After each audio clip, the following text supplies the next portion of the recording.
Okay, make sure my mic's on. Okay, I'm sorry. I forgot to turn my mic on. But anyway, here we are. Good morning. Bill Riles, Tar Mendocino, Ace Point Backgammon from Monaco. 54th Backgammon World Championship. As I was saying, we got off to a fast start yesterday in the main event. Um, so today, we at noon, we've got two matches going on stream one, which is going to have Mark Olson. Phil may join him. Phil's starting it, but Mark Olson showing up doing commentary. That's the high roller jackpot final between Peter Jess Thompson and Mario Kuhl from Germany. So that's going to be a really big match. They're playing for some really big money. And here on stream two at noon, we have a second chance match in the main event. And these are some people who got anti-buys, actually. So there's 6 matches that are having to be played this morning at noon. And one of those is Sander Lyloff and Mark Dixon. So we're going to stream that. So that'll be fun. And if Sander wins, and Mochi is also playing one of these anti-buy second chance matches at noon. If Sander wins and Mochi wins, then they will play in the next round.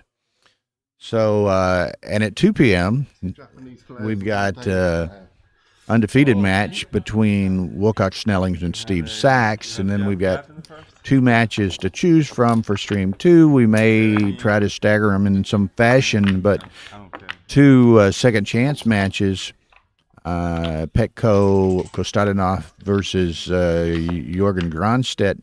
And again, if Mochi and Sander were both to win this morning, then we have Mochi and Sander. So we're going to try to get y'all as many great matches with the great players as we can. So anyway, Sander and this is Mark Dixon from the UK. So 11-point match. This should be fun. Sander's kind of fired up and ready to go, as Sander's always in a jovial mood. He has fun. He enjoys the game. So this should be fun. And then again at 2 p.m., tune in. I mean, do we have some matches? Wilcox Snelling and Steve Sachs. Wow, they're in the undefeated bracket. Most, seemingly, and all the players here are accomplished, but most of the really big name players. Do they? He might not. He was looking for dice. I think they're in that cup. But Mark was, I think, or Sander. I don't know. The most of the big name players, I mean, like 15 or 18 really top players, lost in the first round. I mean, these are very nice. Yeah. Oh, there's Mishipu is with us. Diego Munoz from Santiago, Chile. How are you, Diego? And here we go. First match. Mark is playing the white checkers on the top. Sander, the black checkers on the bottom. We'll give match updates for Mochi's match, too. Yeah. Something they'd play right there. Well, if they will be. Okay, well, this is perfect. Make sure the scoreboard's on that side so I can see it. Okay, so I'm sorry, we're everybody's getting settled in and going this morning. Okay, Sander has a 4-5 to play. He's going to make the forward anchor on the 20.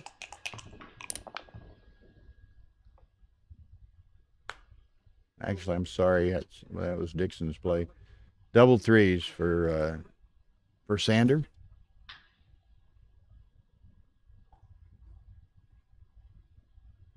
One thing, Tara, when sometime in the next 30 minutes.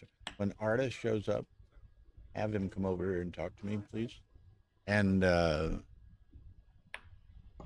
also, if you see Julie or Rory or anybody up there, try to get them to make a couple of signs like that printed with their computer and printer.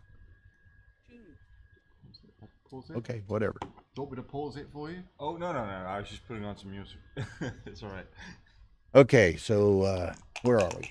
I'm sorry, little administration and whatever early on this morning. So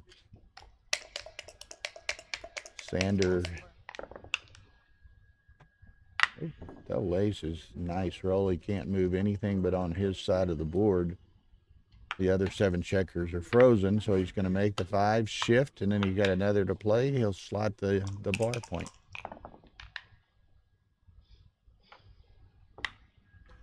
So nice double deuce by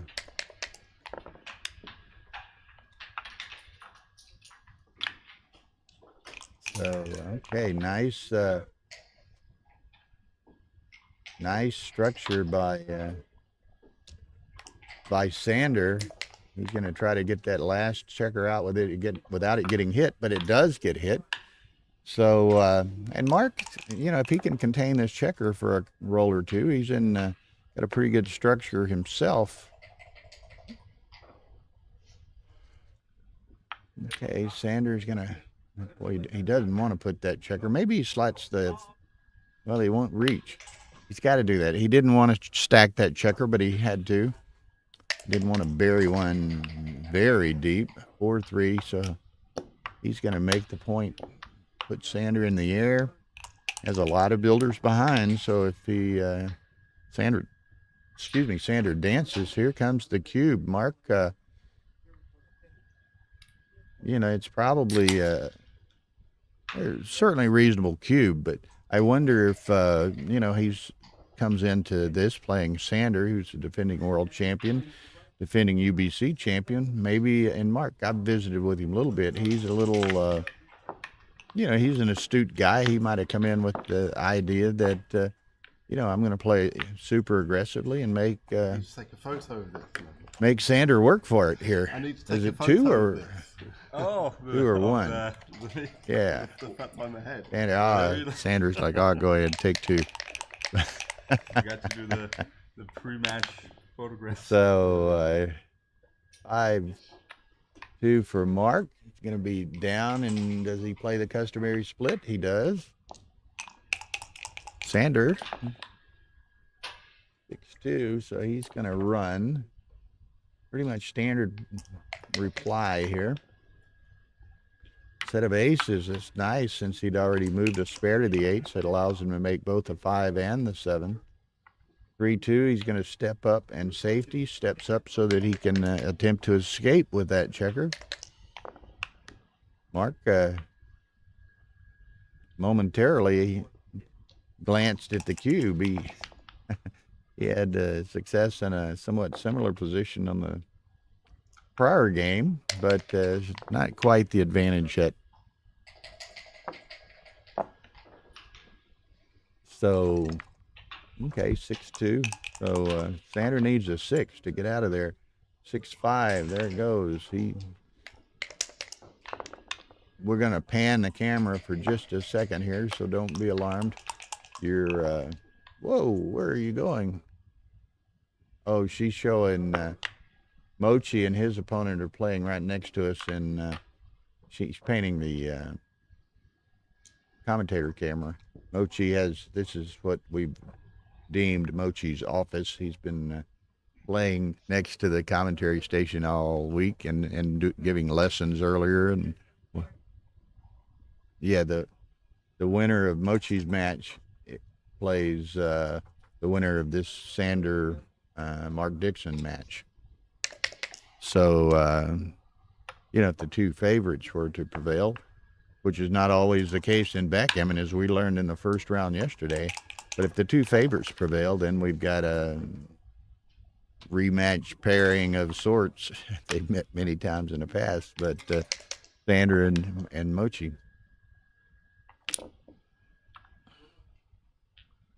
There's so many people lost, and so many of the top-rated players lost in the first round yesterday that we've got some just incredible pairings coming up in the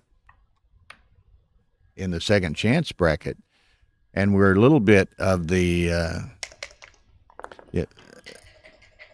in a little bit of a dilemma of trying to get to show all the matches that we want to show, the really good, strong matches. And of course, as we okay, Sanders going to go ahead and send this. Mark scoops it up. He's got the anchor to protect himself. But anyway, I was going to say these second chance matches, like potentially Mochi and Sander, and the definite Pecco and Jorgen.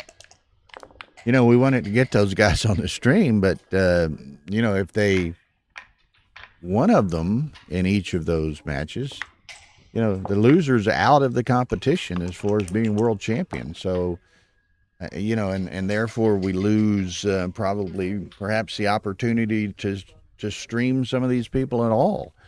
So it's kind of a real juggling match to, you know, to get good, strong matches that, you know, the players deserve and that the viewers want to see, and take advantage of opportunities before some of these people are eliminated from the competition. So it's a, you know, logistical nightmare to try to get them all in.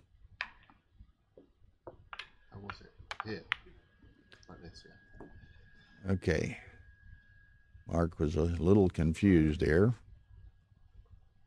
But he has the cube. He's probably, I hadn't counted it, but he's probably slightly down, but he's got a nice structure. Has a nice structure, and you know, Sanders got to clear that midpoint, but hopefully from his perspective, he'll be able to do it from a you know, if he has to leave a shot, it will be an indirect shot rather than a direct shot, so that'll minimize the potential of getting hit.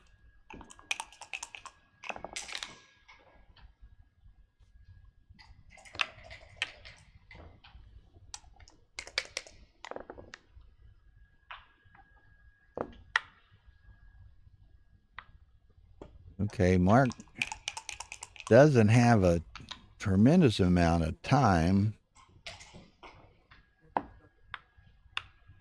but Sander not exactly busting with timing either. He's got 2 strip points in the outfield he's got to try to clear. Okay, he's going to play 6-3, I suspect, and save, hopefully keep his anchor for another roll after that one. 3-2, so Sander is not getting too much cooperation from the dice either.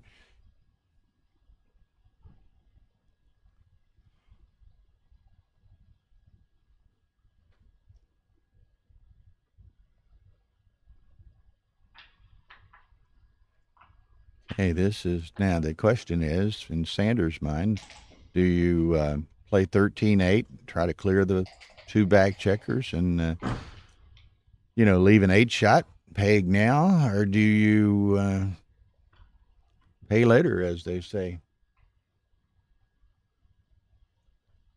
So he's counting, what, if that's an 8, there's, 2 6s, 5 3s, and 4 4s, so there's 5 numbers. Is that all? Double 2s as well. So he's going to pay now. Give him the 8 shot. And he gets it with the 2s. Okay. Okay, an ace in reply. Okay, so now Mark's going to have to, he's got to enter, and he dances. So can Sander roll a 6 and get out of there? And he does, and a 6 ace. Now this is interesting. He's going to make the 2 point. confidently predict. Okay, and now, oh, he gets in with the 5. So that cleans up one checker. Sander can now perhaps only have 3 back rather than 4, and he misses that, so he's just going to have the two checkers back.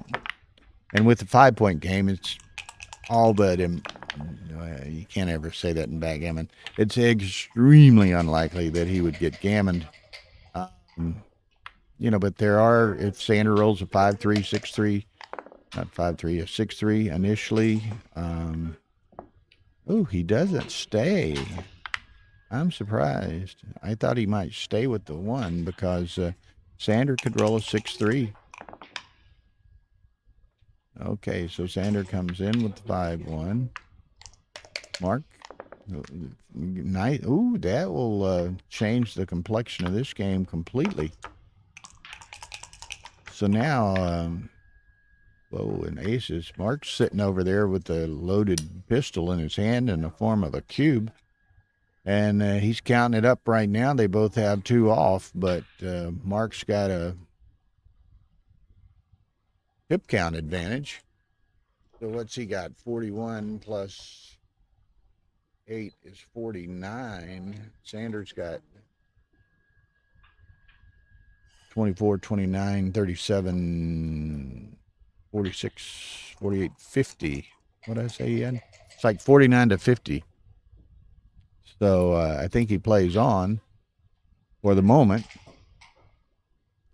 Yeah, white has 49, black has 50, if I'm correct. 24, 29, 37, 46, 50. So it's 49 to 50. Okay, double deuces. He can take 3 more checkers off, and he's down to 42 pips.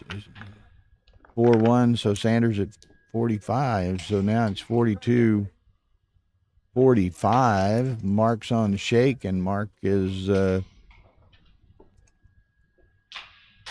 what's that, a checker ahead. 3 pips and a checker ahead. He has that void on the 2, but Sander likely has some misses ahead of him. So this is I don't know that it's a recube. Center cube, maybe. Recube, I don't think it is. But again, he knows he's playing Sander, and he's an underdog. No offense to Mark. Anyone in the world would be an underdog to Sander. So how aggressively does Mark push this? He does. Sander lets it go. So here I was debating whether or not it was a recube, and Sander, of course, he had the time that Mark was reviewing that to review it himself, and Sander lets it go.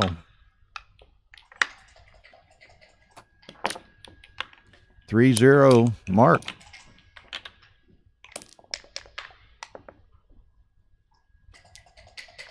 Five, 4. 5-2.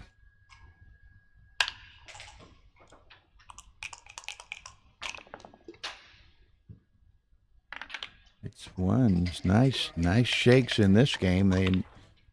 They got some more difficult roles to play in a couple of the earlier games, but this one, particularly for Sander, has been fairly straightforward out of the gate. 6-2. What's he going to do? Yeah, come out and go to the 8-point or 7-point. I'm sorry. Double 4s. That'll work. He's going to hit that. He's going to go to the 4, and he's going to step up with the 4th one, I suspect. He does. Okay.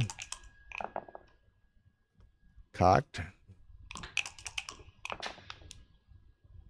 6s. So now, not quite there yet, and he has a 3-0 lead. So he can pull his foot a bit more off the gas pedal, perhaps. Got to be that.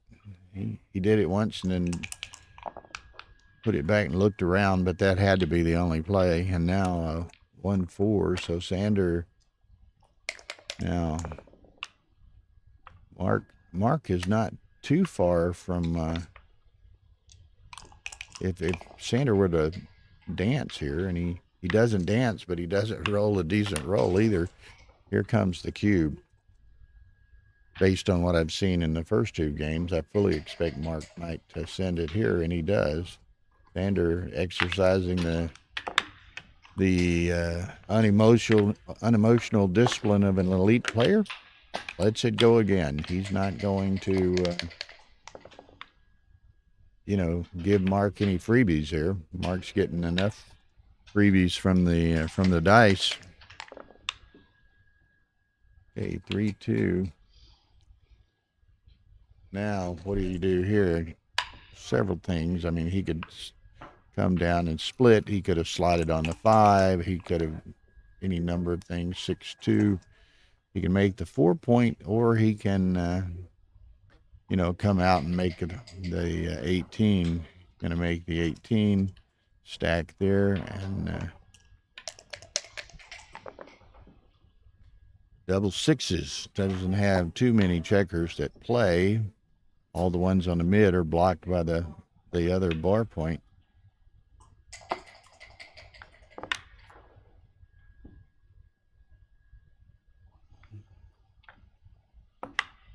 Okay, so Mark is heading the race on virtue of the double sixes. Now he'd like to safety this trailer. Can't, but he can reduce the number of shots that he's vulnerable to. So now it's only 2s and 7s, but the 3 4s and 1 6s are blocked. Set of 4s, so Sander's going to go to the 5-point.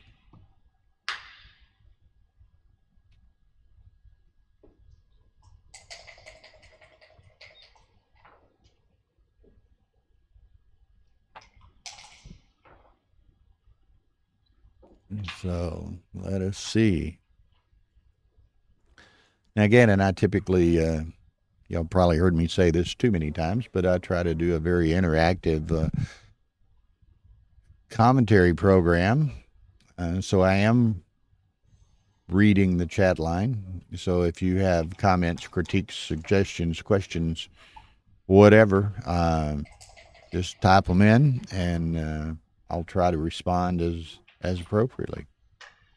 As appropriate. Anyway, I'll respond.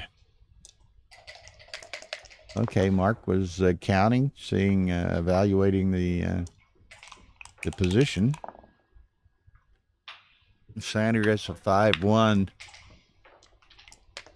Has to play on his side of the board. Mark gets a 6-2. What does he do here? He's going to, I don't know. No, you make the 2-point and slot the 4.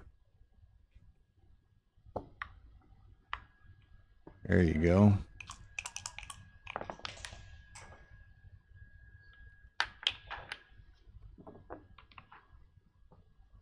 Victor is in the undefeated, Mishi. And his opponent is someone that none of us are familiar with. So with some other more, in certain regards, attractive matches, Victor's match at 1400 was not really in consideration to be streamed. But certainly if he keeps winning, we'll see him. There's something to be said for Victor playing someone none of us know. Victor doesn't get streamed, but Victor probably is a bigger favorite than he might typically be with some others. So double-edged sword. 6-1 by Mark. That's a shot somewhere. Although Sander, had crunched a bit on the prior roll. Okay, he's going to leave as few shots as possible. Gets hit, but I don't know. Sander has to hit him, but, it leaves a lot of returns, and Mark has a a good 4-point board over there. Set of 5s will do the job. Doesn't hit anything, but certainly advances a lot of checkers, a lot of pips.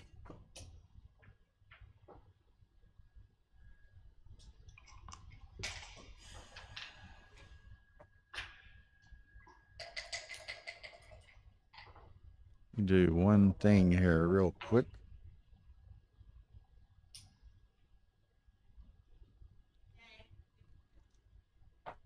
I like to bring up the other match too so that I can kind of stay abreast of what's going on. 263. Okay, so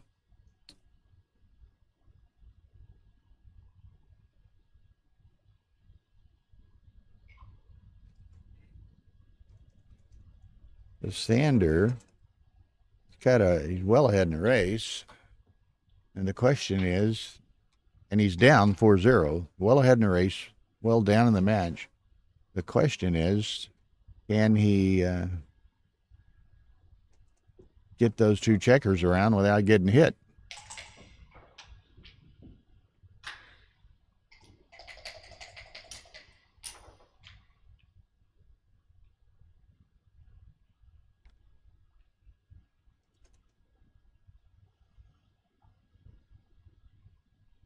And he's looking at all his permutations, what he would do with specific rolls, how many shots that would leave Mark. Mark's doing the same thing while Sanders doing it. Okay, that's not the good roll because he has to leave a double shot there, 3s and 6s or any combination. 6-4, so what's the 4? Fair amount of returns coming back the other way. 3-5, he's got to just try to get out of there.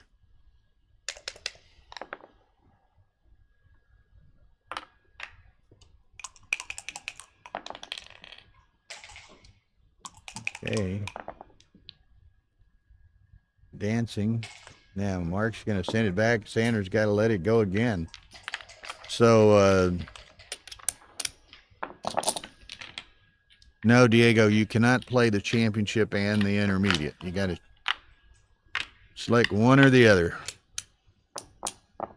And, well, one, just logically that follows. But secondly, the schedule overlap and complications would make it all but impossible to do anyway.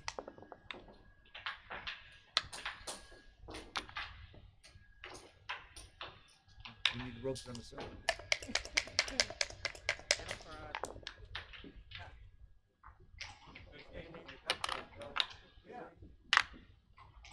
No, anybody can play. Pony up your 1,250 euros, and you too can play in the Backgammon World Championship.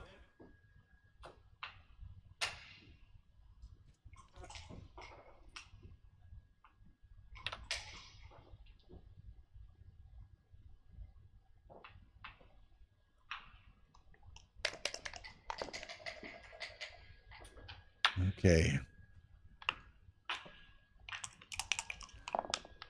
Okay. So Sanders is in a hole 6-0 here, and Mark's got the early advantage in this next game.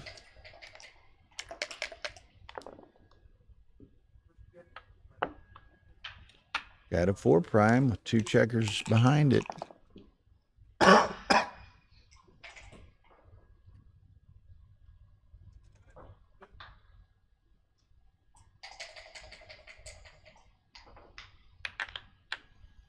Okay.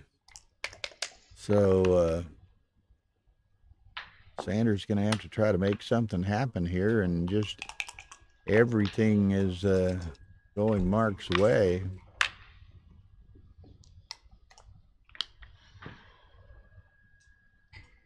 Now you just keep that cube in your pocket. You, up 6-0 against Sander, you can't be quite as aggressive if you've been in the previous matches or previous games. I'm sorry. be grateful to get the early lead and don't give it away frivolously. Sounds like Mishi is watching with 2 tabs or 2 screens. She's watching both matches here.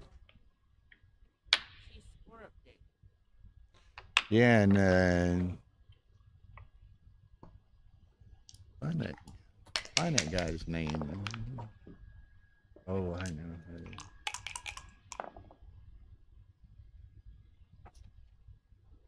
Will's wife can sit next to him in there when he plays. Here, reply. Okay.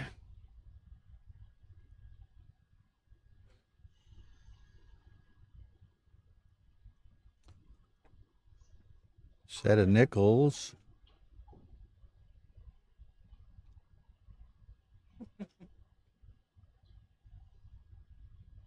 So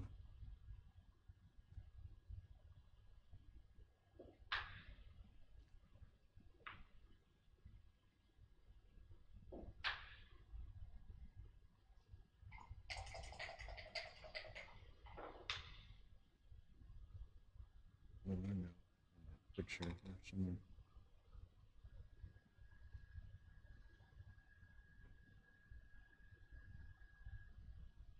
Okay, an update next door to us here. Mochi is losing 6-1 to P. Simoyas. I'm not sure if that's the pronunciation, and I don't know the gentleman.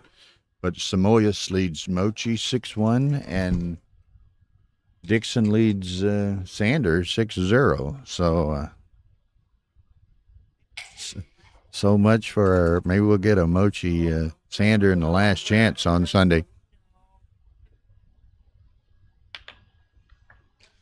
So Can we go back to the beginning? I think Would one you was that's 5. What's that? Is that 5? 1 Yeah. and 2 See and if I moved back Tomorrow? about 3 inches. How was it? Can we go back to the beginning? I'm so sorry. okay, Yeah, okay. I'm So- sorry. I'm sorry. that's all right. There's no problem at all. Thank you. 5-5, I'll 1, play 2. six like And again, y'all can see, and we've seen it previously. We saw it in some of the matches last year. I mean, here Sander is so far in his matches getting his backside handed to him, but he's always having fun. He's always, to his opponents. Player. Yeah, Mark Dixon's a school teacher. Teaches what did he tell me? Physics and math in like a high school type environment. Takes the cube, which I can see that. I can see that. Sanders got some potential, but Mark's got a lot of potential as well. Sanders trying to get back into the match and get back into the match. He might with this game. Going to make the 3-point, step up. So this one could leave a scar.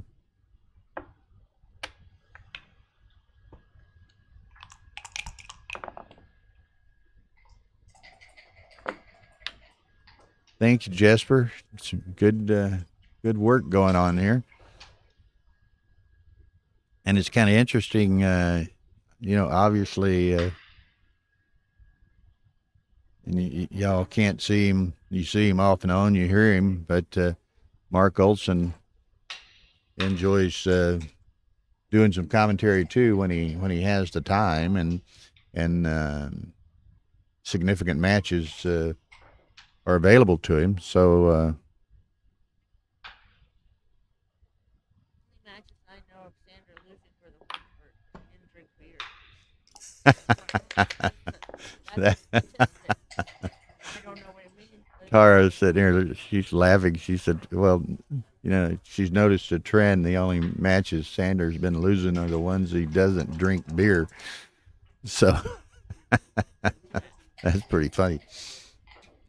He got got water in there. Maybe somebody needs to take him to Carlson's or something. See if he can turn this around. Well, I got a gnat flying around in this space in front of my monitor here.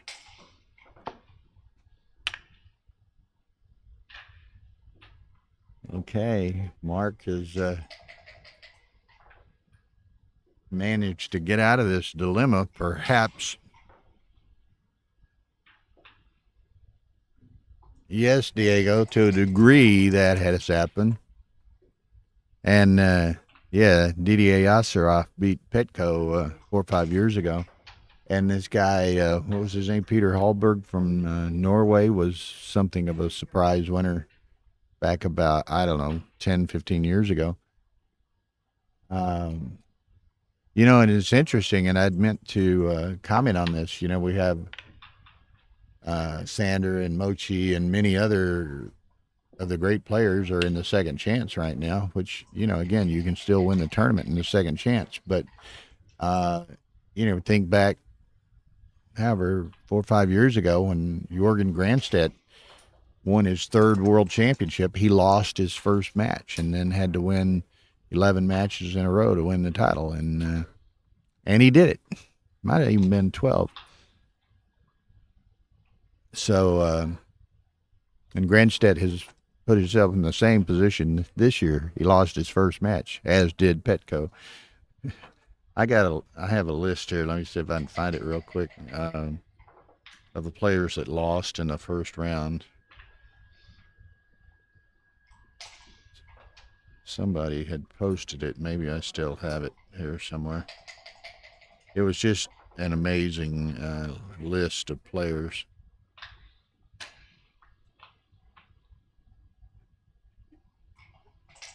Somebody look at find Backgammon World Championship and see if you would, please. Backgammon World Championship Facebook page. So, yeah, maybe. Yes, you're right. Okay, Mark. 2, 3, 4. Not many other things you know. Thank you.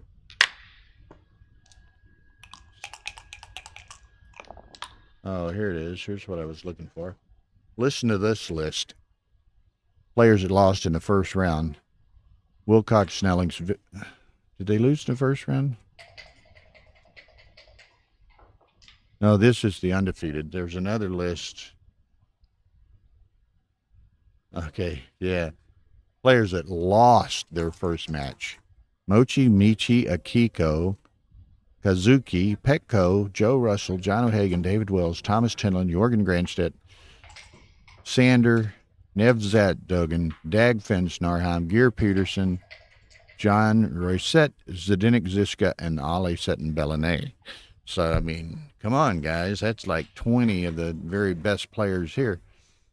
And, yeah, they're... Jesper had picked up that list too. Thank you, Jesper. So now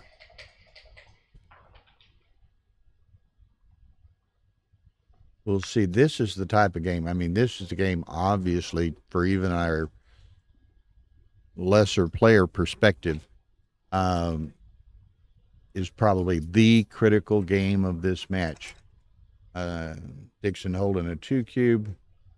He's probably well ahead in the match, or well ahead in the game, in the race. So let's see how this works. Okay, he rolls a set of 2s, which brings those trailing checkers closer to perhaps enable him to clear them. And this getting increasingly dire for Sander.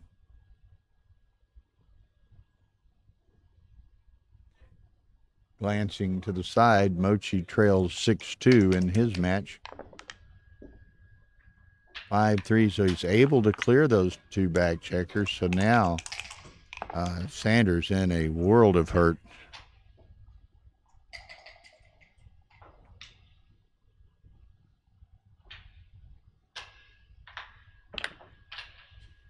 So Sanders just going to have to pretty much, well, I won't say concede. What's the 70-84 for White?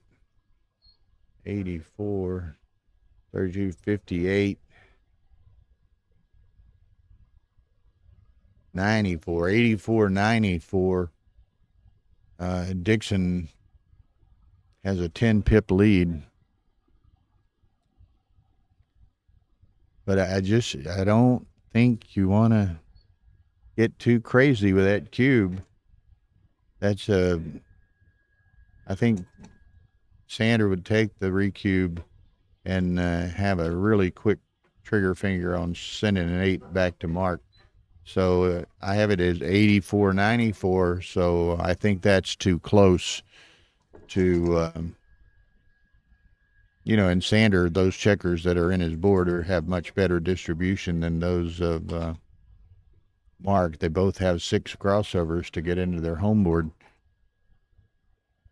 Okay, Jesper's got 84-92, so he's got it at 8 pips, which makes it even less of a recube. I had it at 10, but anyway, let's see. That's 30, 52.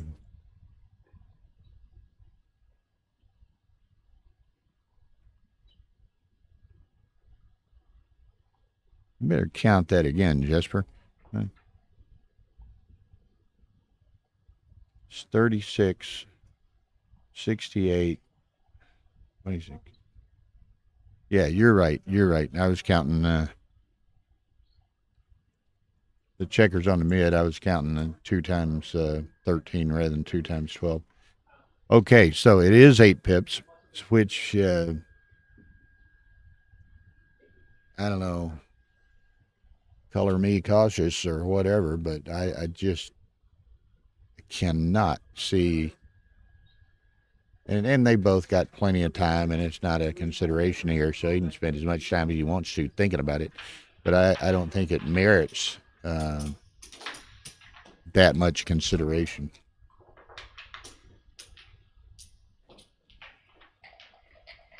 But he's playing, and I'm not, so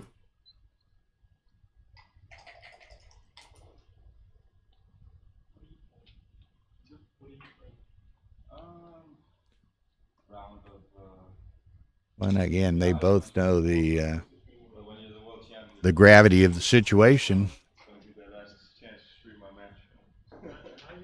I mean, there's Mark Dixon. It's kind of like, does he think it's his day? Do you feel lucky?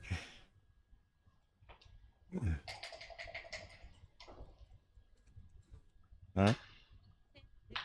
He's stretching and walking around while Mark's thinking about recubing. But Mark only has an 8 pip lead. I don't think it's a recube, but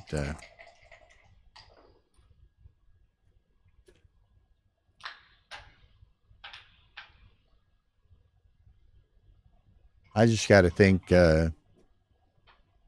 Sander would regard this as a gift recube.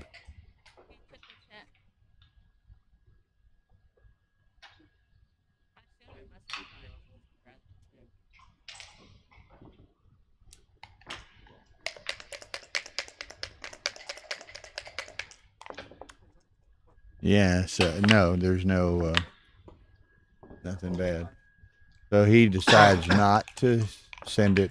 I looked away. I didn't see the roll, but so now he got it. He got 6-3 against 3-1. He gained 5 more pips, so he's 13 pips up. Yep, there it is. I thought Sander would snap that up, and then he's gonna, like I say, have a quick trigger finger if he gets anything going his way at all.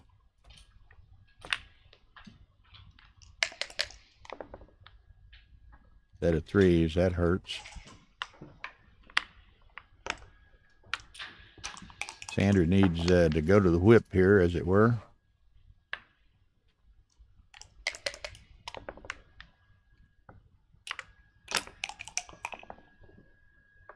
just not gonna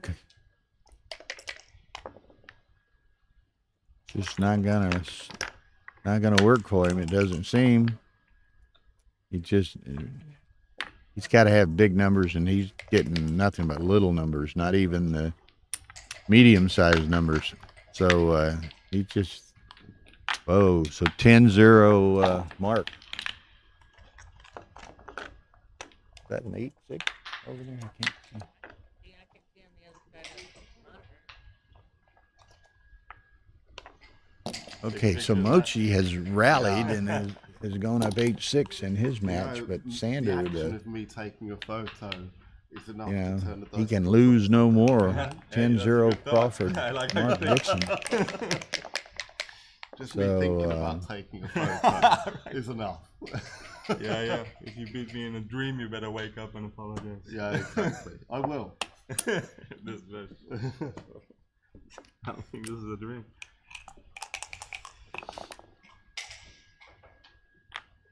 You know, it's interesting, and it's backgammon, right? I mean, last year was Sanders' year in every regard. World Championship. He never lost a match. You know, he won the undefeated bracket and then won the final. He beat Mochi in the UBC final. So I mean, it was just all Sander. And this year here at the World Championship, at least, I mean, Sander can't, as I use the, I think, humorous term of buzzard luck. He can't kill anything and he can't find anything dead. I mean, it's just all against him. It was true, you know, he lost that match against Eitan Ilfelt yesterday, DMP, and then comes back here this morning, and he was, you know, hoping to,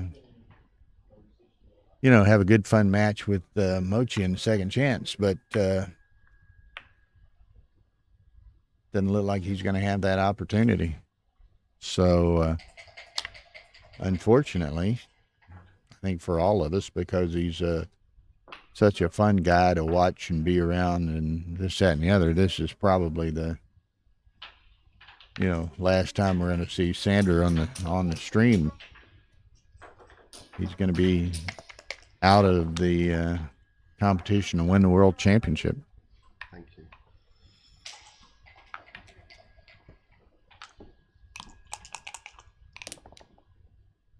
Okay, 5-2.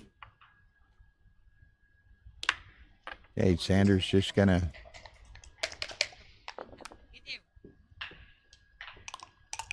Who's that? Hey, Eric, what's happening? So, you know, like they say, some days chickens, some days feathers, and this is the feather day, at least to this point, for Sander.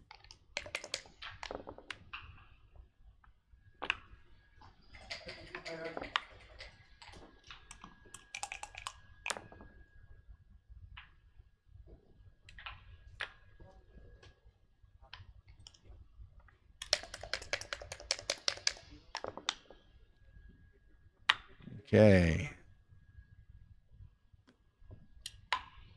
Now, Mark has a great defensive board over there, so Sanders got to be careful.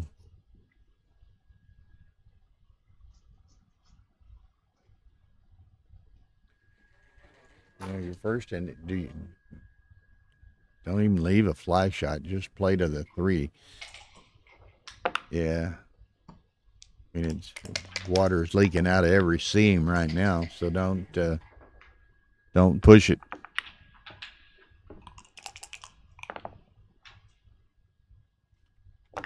Yeah, that time he had no choice.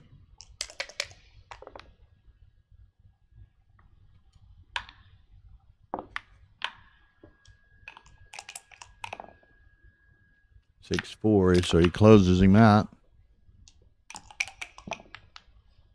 That's correct, Diego.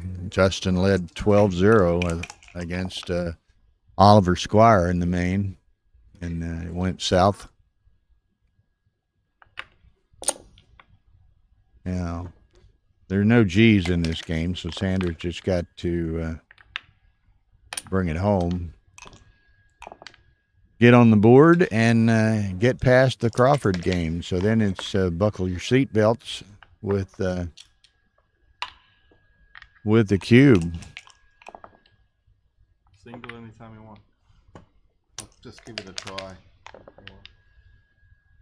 It's not often I get to play in this situation, so I want to savour every minute of it. That is absolutely fine. And I've done this in Chouette, so.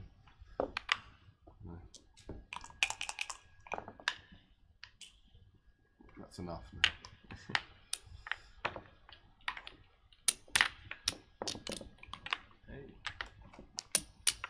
Okay, so Sander gets on the board. It's 10-1. What, Mark's going to start? There you go. Because he's going to start with a seven pip advantage. Okay, so let's see how Sander. He's not going to play games. It's just coming out. So he's going to send the cube first roll every time. Thank you.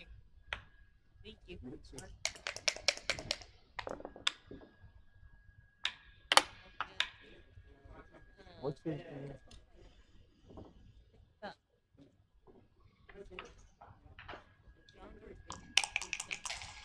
John Greenfield, his name. David. Maybe he could be a possibility instead of Jason. Yeah, maybe. I'm just thinking. That's interesting, yeah. Okay, so yeah. Sander is up against the wall, and the wall is in a deep hole. So it's going to take a Herculean effort to recover here.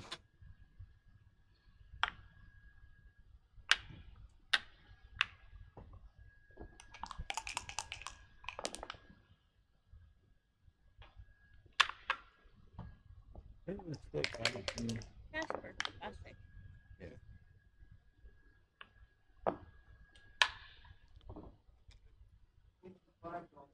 Well, it's kind of crazy. I glanced over just to, I guess, see what's going on the high roller jackpot. Okay, 5-1 Peter.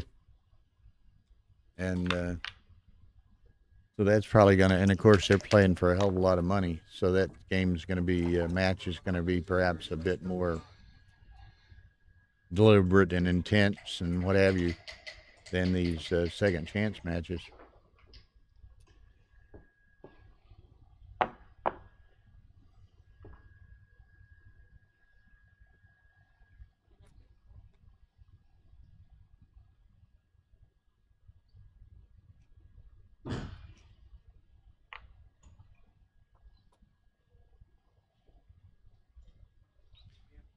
And it's kind of interesting, you know, this the second chance bracket is, of course, a progressive black bracket. So everyone ultimately that loses at any point in any round in the undefeated bracket falls into the second chance bracket in a progressive fashion. So these guys that lost in the first round, and Sander and Mochi, unfortunately, both got anti-buys in the second chance bracket. And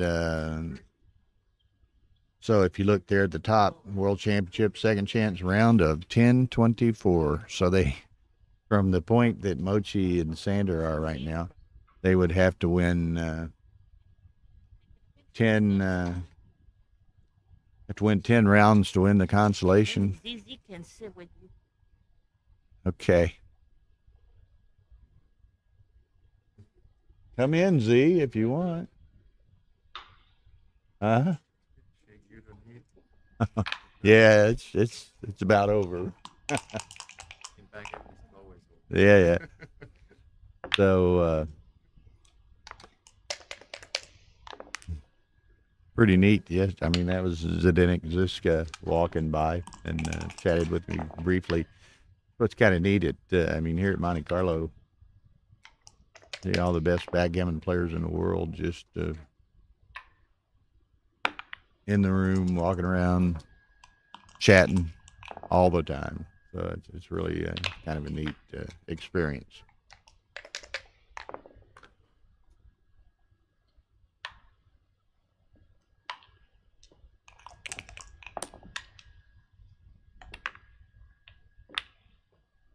Okay, Sander is, I was going to say he only has 5 crossovers and was ahead in that regard, but then Mark rolls a set of 3s. So he's down to 5 crossovers as well. So it's very even race, just who rolls the best dice. And Sanders actually a wee bit ahead here. 6-5. Maybe he's not a wee bit ahead any longer. 4 pips. No. 6-1. Half my So work that out. Sanders on life support here in the second chance bracket of the World Championship. He loses match, he loses the opportunity to defend his World Championship title.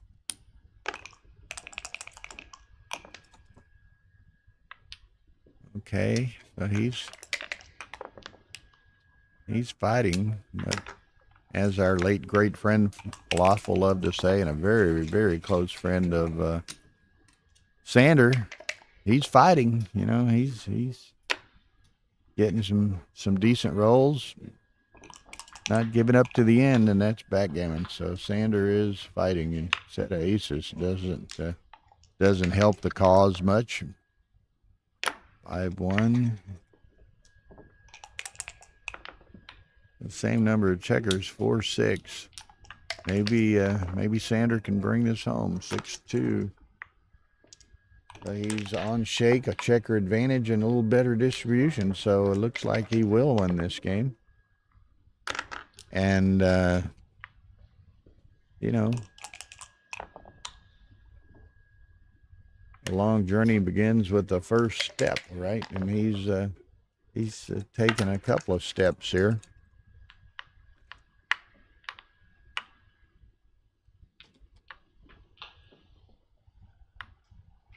Ooh, pardon me. Okay. Boom. So Sander is rallied to 10-3.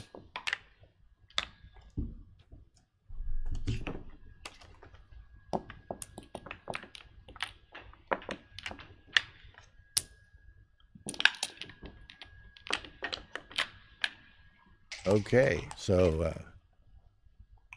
here we go. Tighten that seatbelt. Fixing to enter some air turbulence.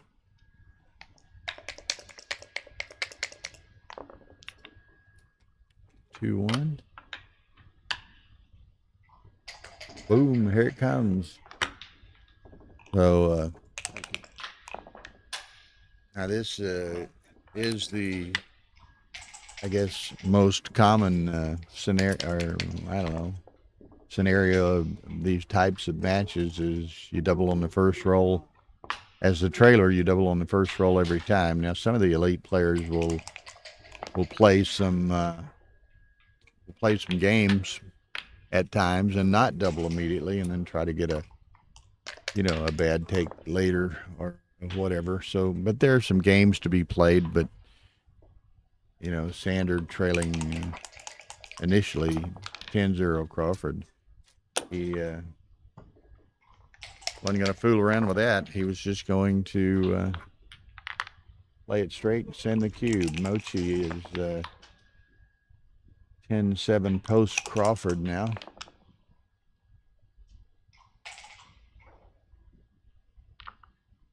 Okay.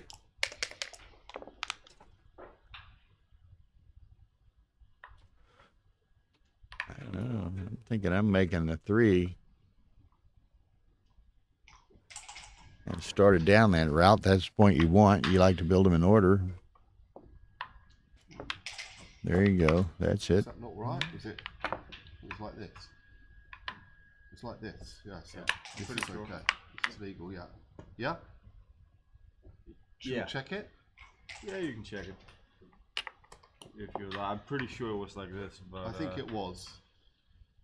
All right. I think Should we not check it? I'm like 99% certain. I am as well because 99. I That's figured. right.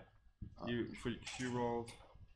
I think Yeah, they're going to because work I it came out, off but there here seems to be some with the 3-2 confusion to as to make what this. the original you play made was, that or with the the original 3-2. position was. Should we ask them? If you like, I mean, 99 is enough for me, but That's okay. I also think it was right. like this. right, that's enough. Okay. All right, so Okay, this is they've Okay. Thank you. they've agreed problem. upon it now. They've agreed on it, Tara, and moving on.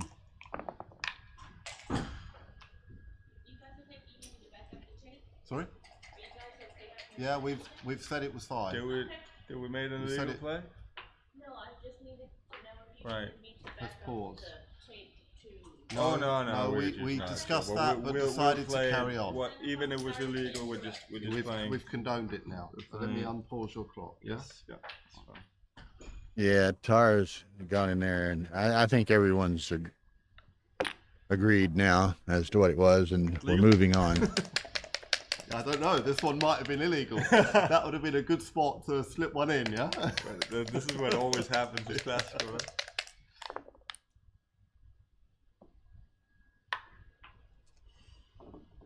I have to try.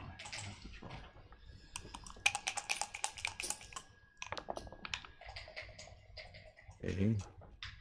3-2 by Sander. So he's things he would like to do, but he got to get those back checkers moving, and he's just not rolling to get them moving.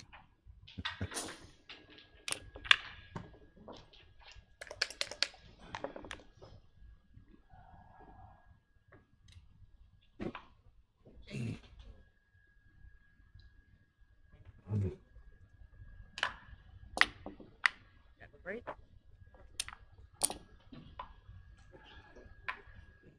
Must be, huh? Yeah.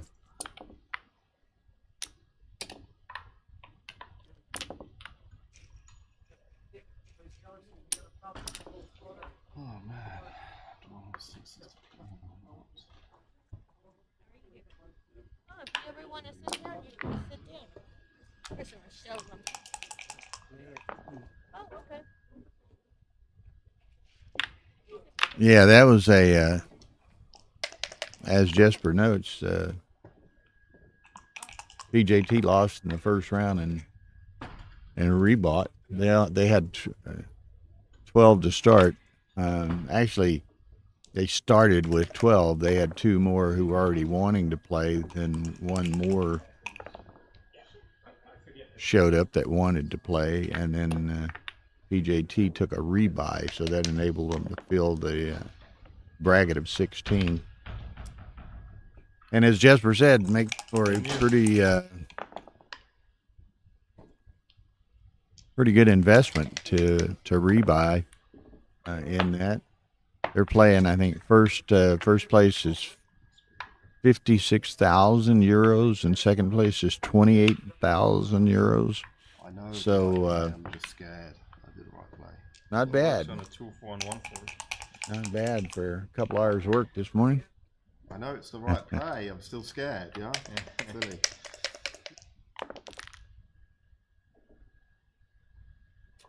Okay, got to split to or come down to the 3. Maximize number of builders working on the 2. Okay, Sanders in and out.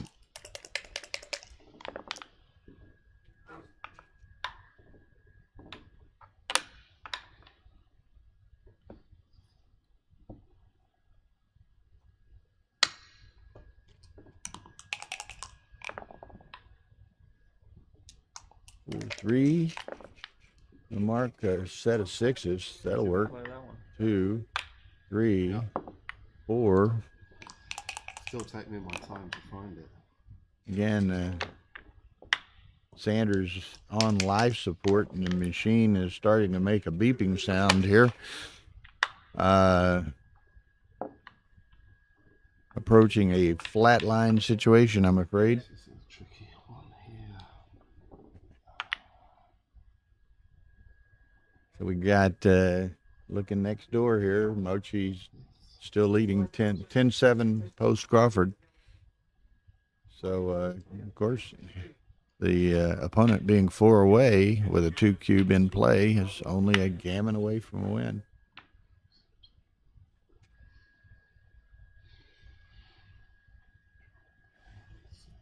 Mark trying to figure out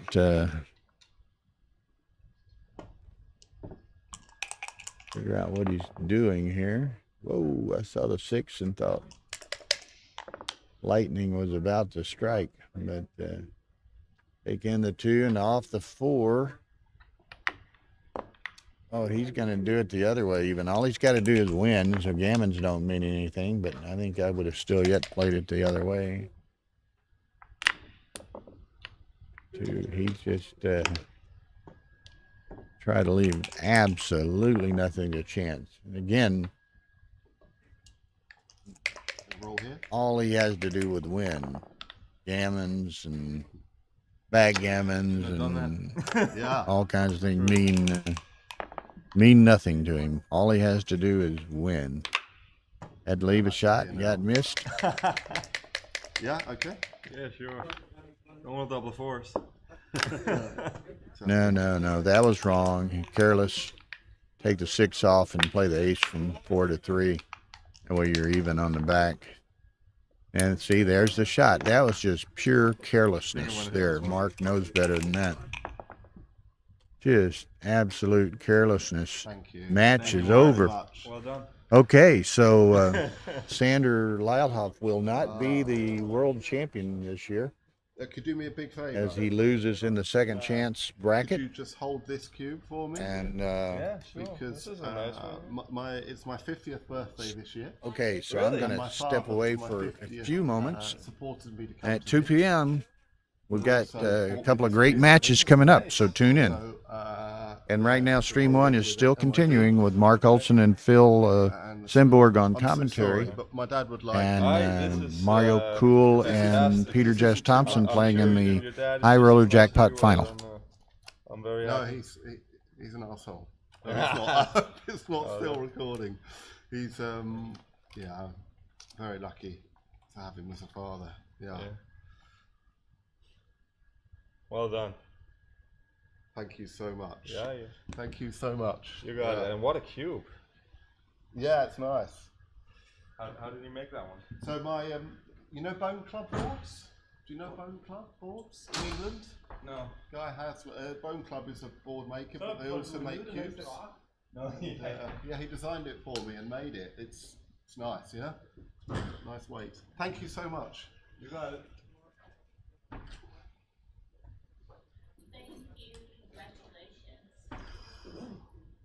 Thank you. Yeah, I'm pleased. Really, obviously pleased to win, but I had some tough decisions, and I think I made some good decisions. So I'm happy about that. Kept my head with the recubing. Yeah, thank you. Whew, that's made my holiday. Yeah.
Okay, hello, Backgammon fans.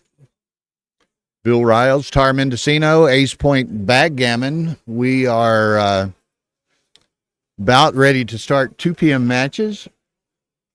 Here on Stream 2, we will have a second chance match between 3-time former world champion Jorgen Grandstedt and 2-time world championship finalist Petko Kostadinov. So just a stunningly good match. And, we wanted the chance to get both of these guys lost in the first round. I mean, a huge number of people lost in the first round. So we wanted to, get these guys on the air because one of them, the loser, is out of contention. So let me respond to somebody here.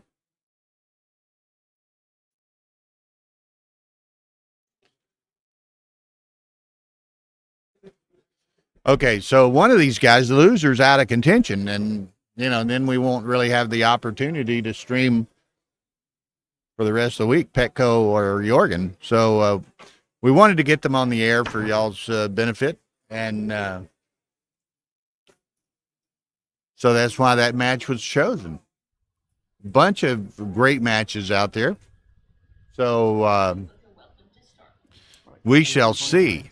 There had been I don't know. there's this match on Stream 2, and they're finishing up right now the yes. Sorry, just got distracted by a question. The I was going to say this consolation match on Stream 1. The what do they call it? High Roller Jackpot final is concluding right now. That's Peter Jess Thompson and Mario Cool.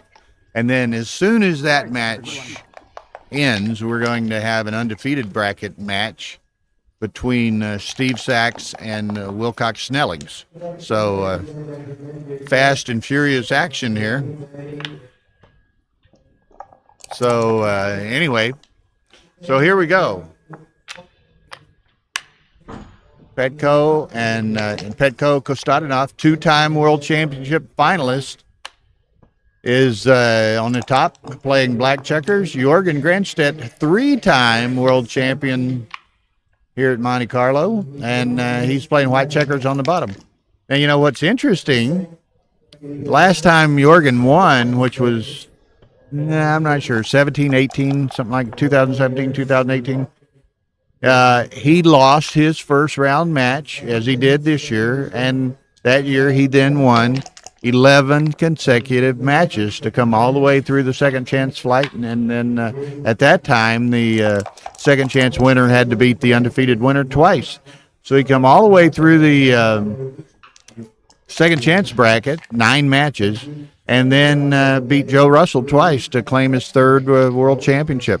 So it can be done that you lose in the first round and win the world championship nonetheless.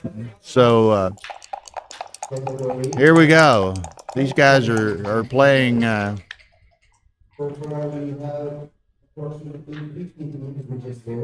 are they playing?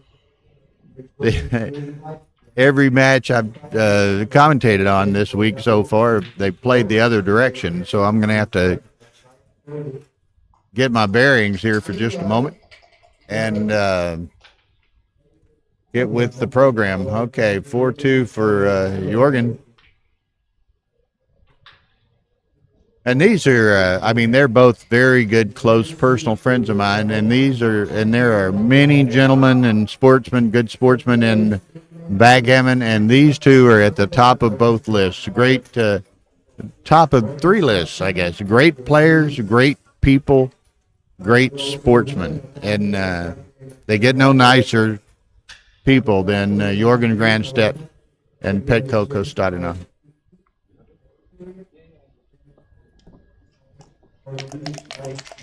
So anyway, quite a bit of you can hear probably noise behind me. A lot of announcements going on as the 2 p.m. start is upon us, and everyone in the tournament, be it undefeated bracket or second chance bracket, is playing at this hour. So here we go.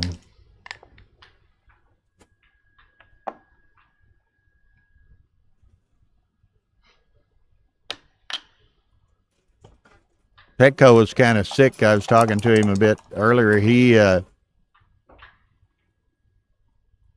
think he won one match yesterday and then lost to Peter Jess Thompson at DMP in that match, and it apparently was as often the case in backgammon.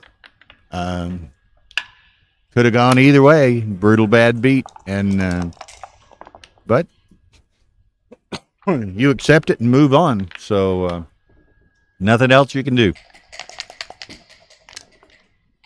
Okay. Hitting exchange program going on here.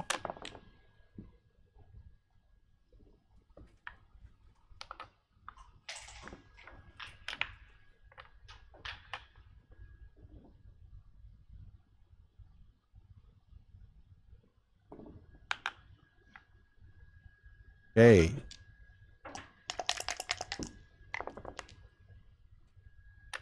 Echo has 2 in the air, comes in hitting with one of them. So now they each have 1 in the air. Jorgen dances. Petco got 3 more blots of Jorgen's in play, so he may go on a collection expedition here. He hopes to go on a collection expedition, and he can't collect anything. So now Jorgen wants to come in. He wants to clean up a little bit of this mess. So he's going to probably come in on the 23 and go to the 6, I suspect. But he's going to go on out to the 15. Not too worried about potentially getting hit again, as he has 2 anklers and can easily recirculate checkers.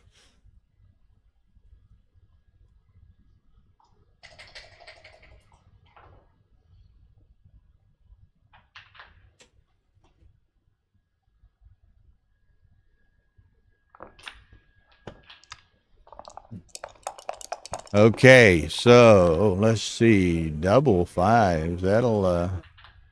That'll move some freight.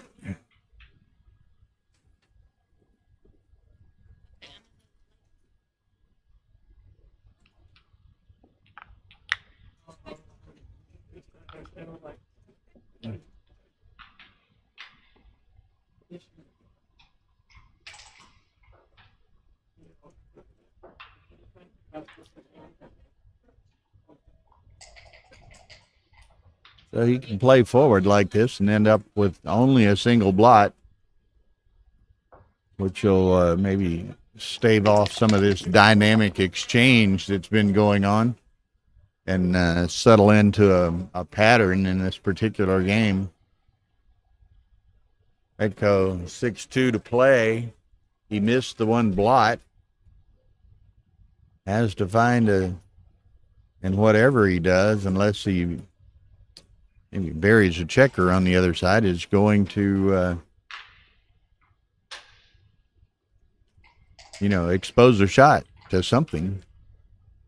Well, even if he does bury a checker, he's still going to expose a shot. So so he's going to make the 2-point, which is an asset and obviously an improvement, but has to leave a blot to do it. But he had no other options. Whatever he did, he was going to be leaving a shot. 4-5 for Jorgen. So again, he's kind of in the same position here. He can stack like crazy, or he can play.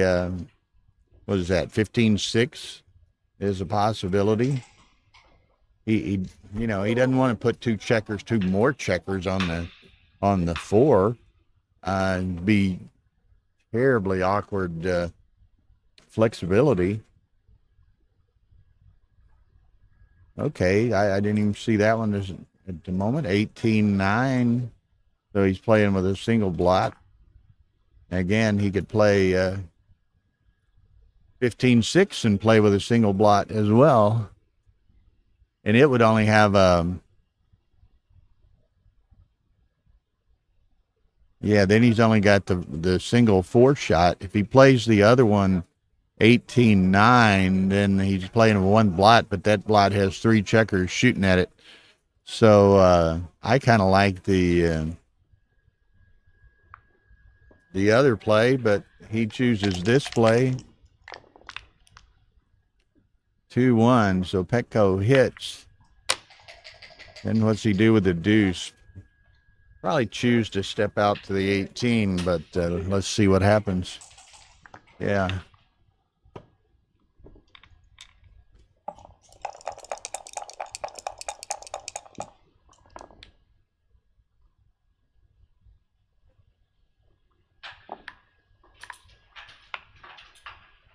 Okay.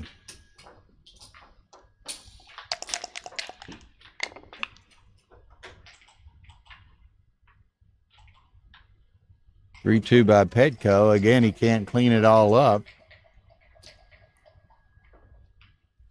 Doesn't want to bury it. I'm thinking he's going to 18-13, but we shall see. They're both getting some trying rolls early on here. It's nothing straightforward.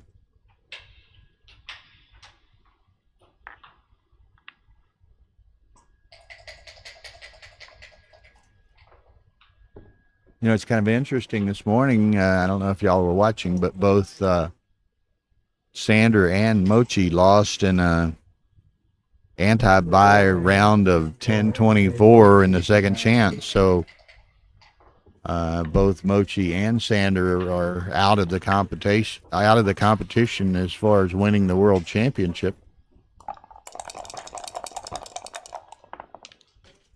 Okay, Jorgen gets a 1-4, which hits and makes the 2-point. Okay.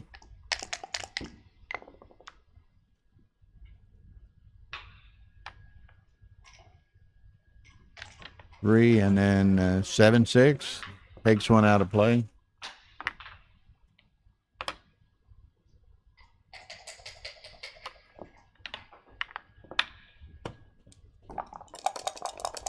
Mm-hmm. Yeah, I saw that.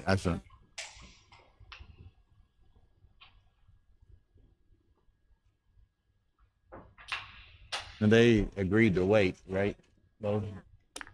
Okay, so and again, as kind of an aside here, the round 1 match between Will Snellings and Steve Sachs in the undefeated bracket, they are going to wait to start their match until the conclusion of the high roller jackpot final. Who? No. Although somebody told him, I think Mark told me he had told him that he was going to be streamed.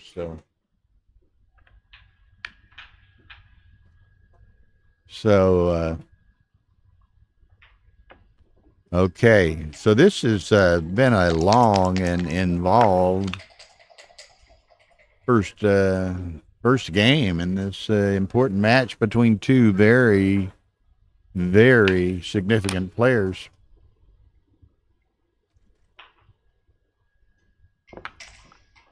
Ooh, pardon me.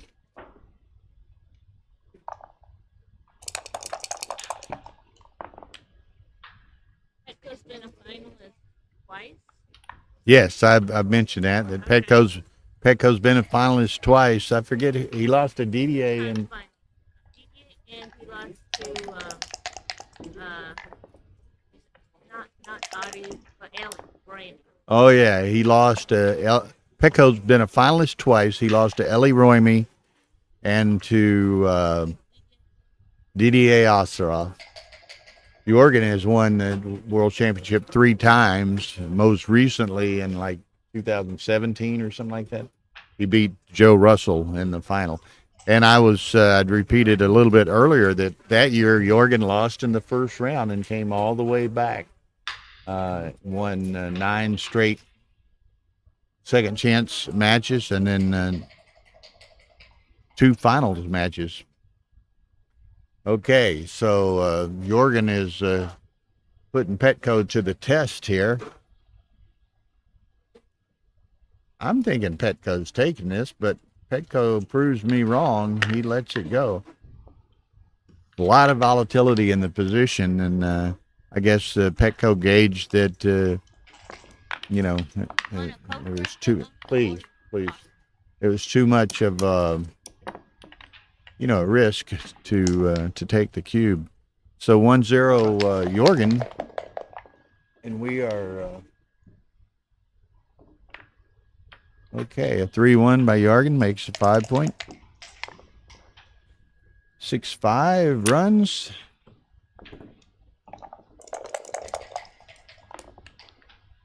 Six plays itself almost. Okay, now Jorgen's gonna be practicing quick draw moves with his trigger finger on the cube here pretty shortly, perhaps.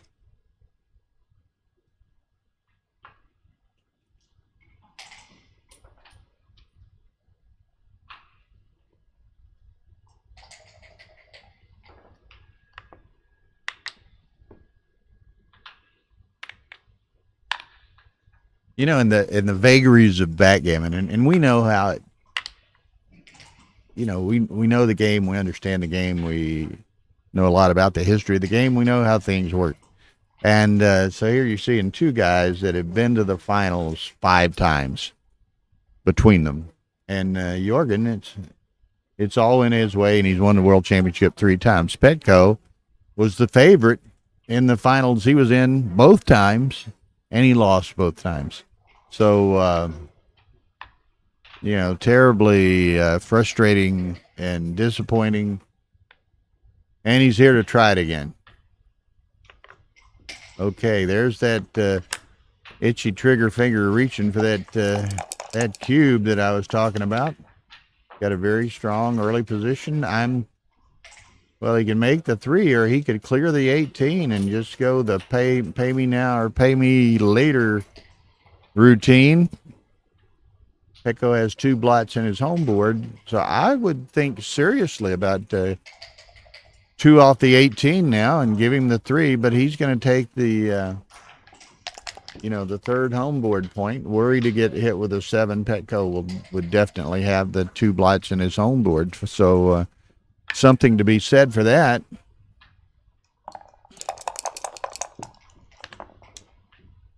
Okay, 4-3. That's interesting. What can he do? He come down to the 9 and to the 8, so keep with playing with 1 blot and maximize the number of builders working on the 4 point. 4-2.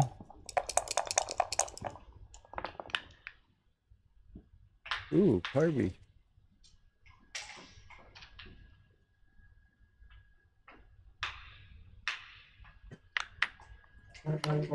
Okay.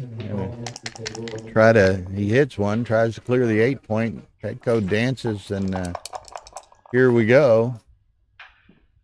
3-2 makes the 4 point. Thank you, babe.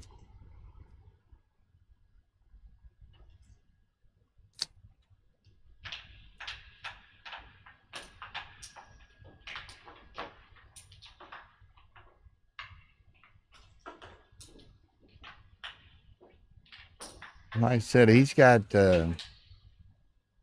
several potentials here. He could make the 4 point or clear the 18 point. He clears the 18.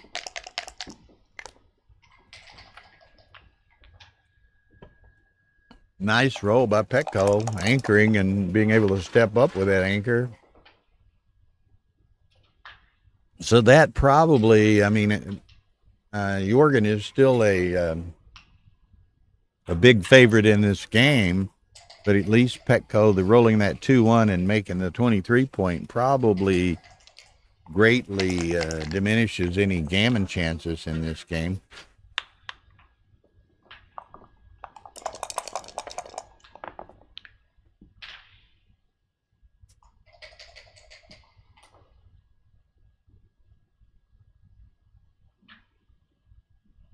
Okay, 5-3's not obvious.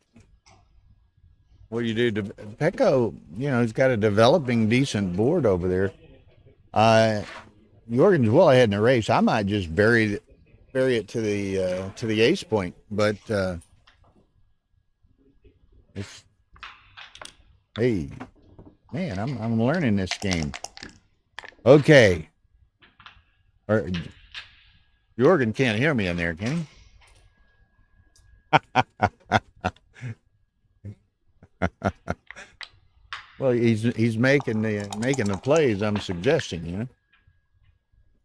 Okay, so there's 5-4,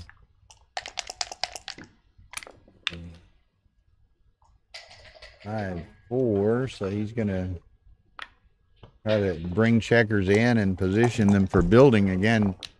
Bringing checkers on in is advantageous in the future here to you know, to save the gammon if it's an unlikely prospect at that point, but it does help him you know, advance checkers so he you know, isn't in a bind were that unlikely prospect to develop. Okay, 6-3 is 2 down, so he's only got, well, it's 6-2 and it's duped, right? So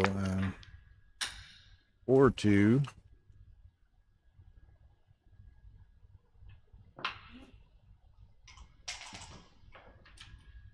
Goes to the bar.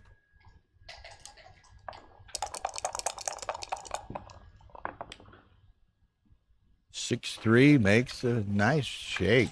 Very nice shake. Okay, Petco. Again, you want to not burn a lot of pips inside. No sense in making the ultimate attempt to save the G any more difficult than it is. And there Jorgen rolls a blotting number on his first shake, trying to get his checkers in. 3-1. He needed the natural 4, not the combo 4.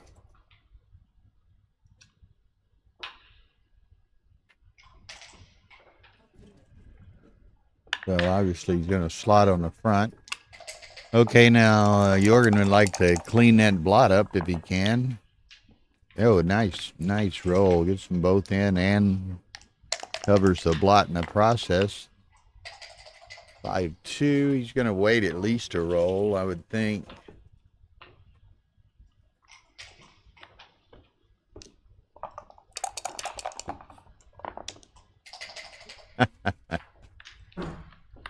Tell us what you really think, Jonathan. Oh, he's giving Jesper flack for rooting for the guy that's already won it 3 times rather than.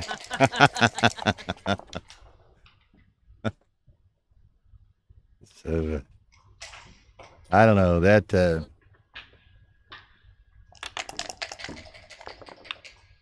Okay, so what's happening over here? Looks like okay,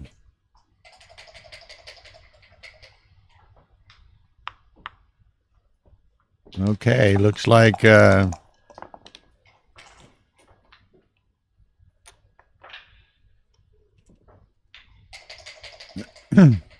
okay, so it looks like the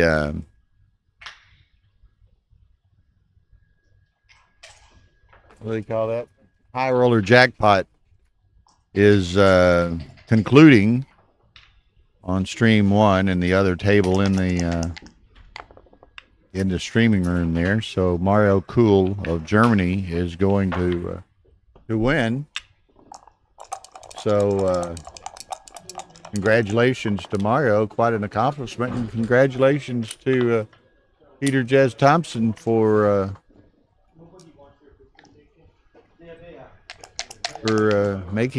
being a finalist. So okay. So now it's the question: how long does or can Petco wait? He says no longer.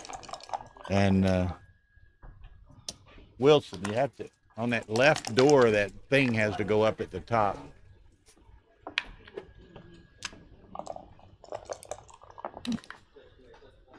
Okay.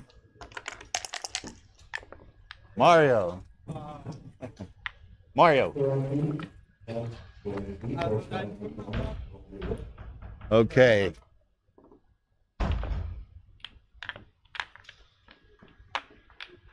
So now we are 3-0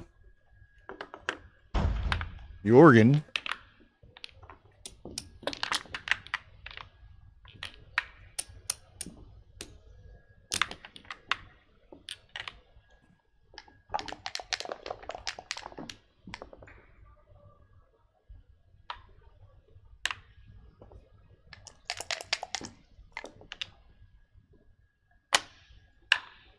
Okay.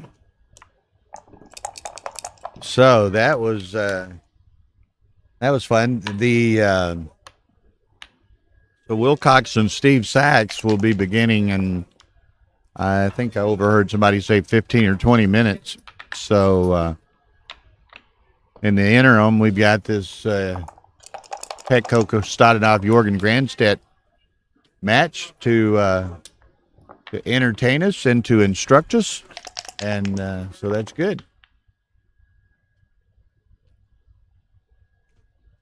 Okay, so Jorgen picks up 3 points in the first two games, but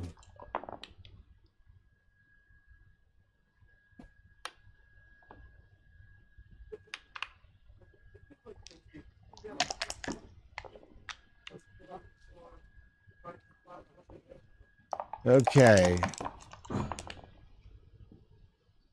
4-1. Dude.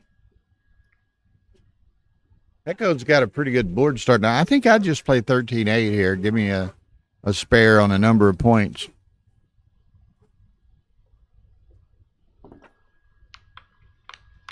Oh, he's going to just go ahead. Well, there again, it's not obviously makes sense once you see it. It's not that separates the men from the boys. That's I was just going to play 13-8 to accomplish some things, but he accomplished many more things by playing 13-9, 11, 10, and gets away with it in a sense. So let's see what happens. 5-4, nice, makes a 5 point. So just that's what it's interesting. I mean, it's almost like you think, man, that's like choreography, and it was. Or you think about how lucky a roll did Jorgen getting that 5-4? Well, he had positioned himself to get more lucky, shall we say, rolls. So luck oftentimes is a consequence of good play, and we saw it right there in that sequence. The 4-1 that Jorgen played as he did, and then the consequent 5-4. So backgammon is a game of fine margins, and you accumulate those fine margins, and in the long haul, you're going to benefit as a result of it. 4-3. Now he can step up and try to escape, but if he does that, he doesn't have a really good working 4. I would suspect he might just make the deuce point here. And he does.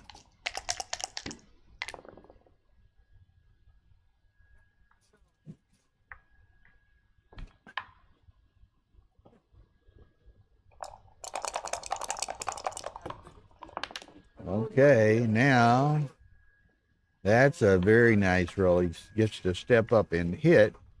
But now he's only going to, and he wouldn't mind necessarily. There's a lot of semi-crunching numbers over there. So,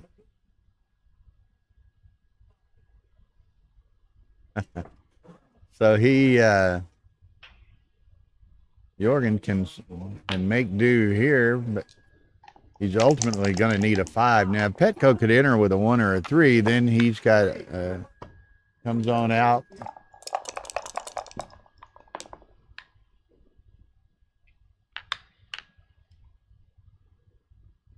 Yeah, we know about that nationalism, Jorgen.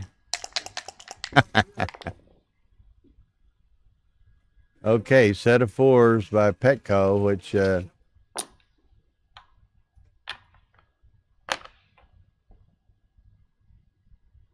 I saw that, Phil. I said I saw you showing that off too. Yeah, if you, sit down if you want. Depends on how we want to work it. If you want to, I would say maybe you join here now, and then when that starts, I'll move over there. Okay. Okay.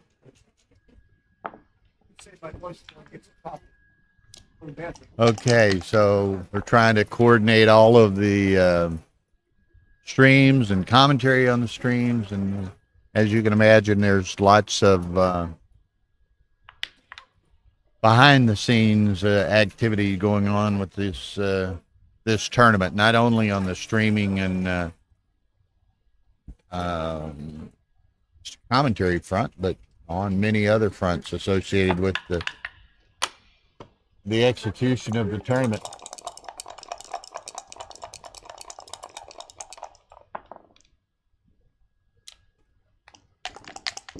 So Mr. Sachs has entered the room.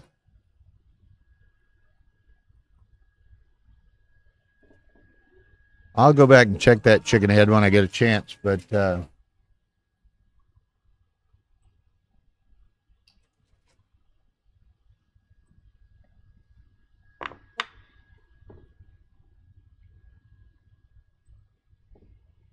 so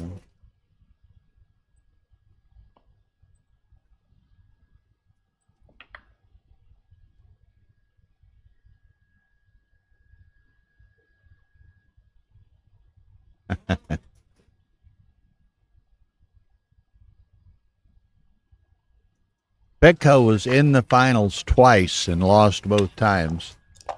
Both times he was in the finals, he was a big favorite, and both times he lost, and you know that got to hurt. Petco's a great friend of mine, but he lost to Eli Royme, and then he also lost to Didier Osseroff.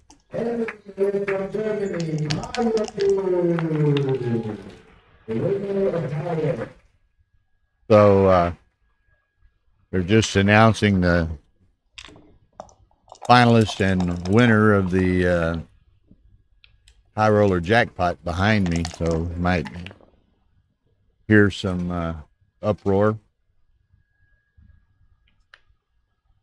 Okay, Petco was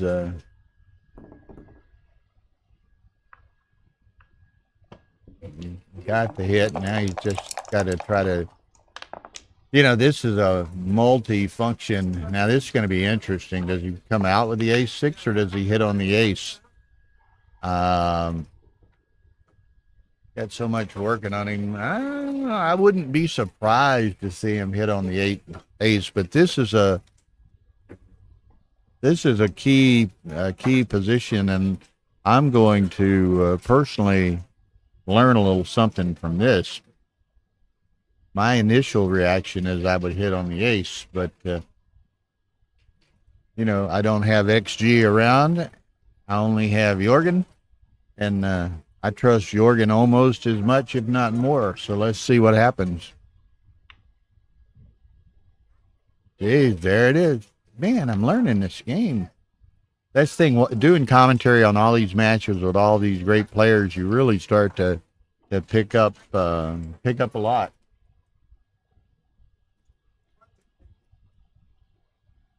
Okay, so he does hit it. Now Petco, do or die right here, hits. So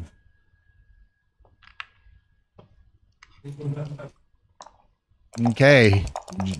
GL Harvey says it was a hit by 144, so it wasn't even worth mentioning, worth debating.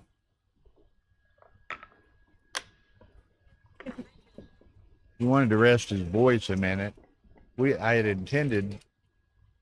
Okay.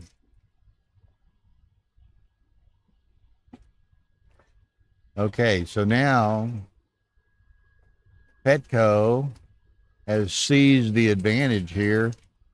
And this is a real, I got to think Jorgen's going to let this go. This is a real intense pressure cube situation. Jorgen could get gammon coming out of this really pretty easily. So let's see what he does. I think it's going to be a drop, but we shall see.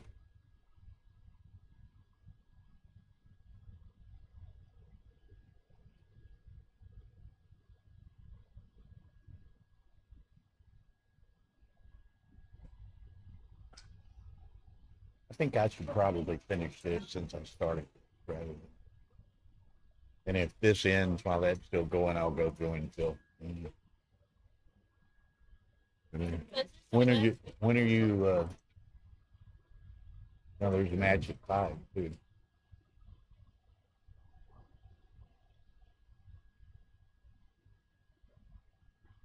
Yeah, Jesper's like me. He dropped this, and Jorgen does drop it. I thought that was just too gammonish, and you know, you can get out of it for 1 point, and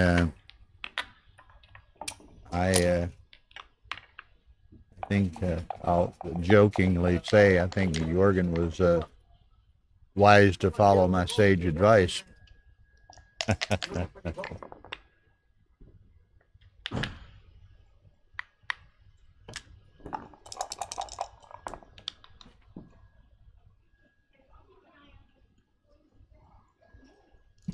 I think probably best, since I started this one, to finish this one. You start this one. Okay. If this finishes early, I may join you. Yeah. Okay. So, for everyone's information, Wilcox and Steve Sachs have entered the room. So they are going to be going very soon in that undefeated bracket 3rd round match.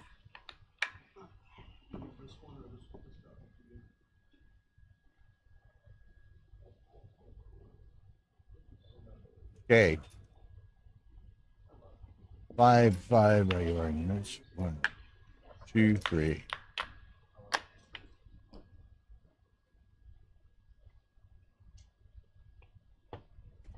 Lila won't like your play. What? Lila. Yeah.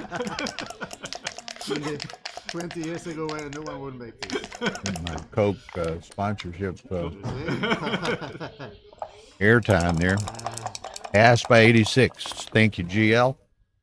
So again, we were right on top of that one.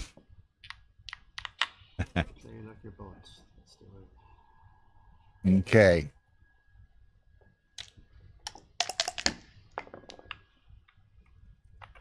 Code 3-1. He's going to slide for 5. You got to start building a home board at some point, and that was an opportunity to do so.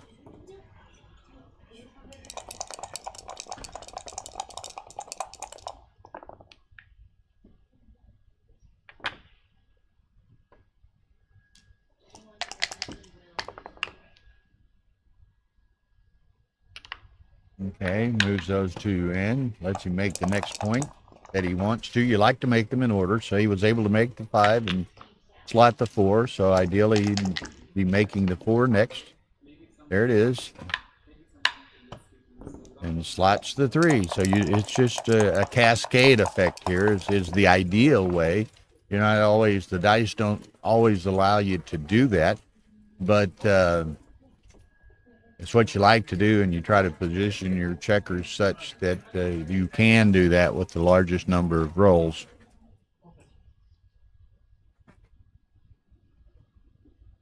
Now again, we have these two matches now, Petco and Jorgen, and on stream one, Steve Sachs and Wilcox Snellings.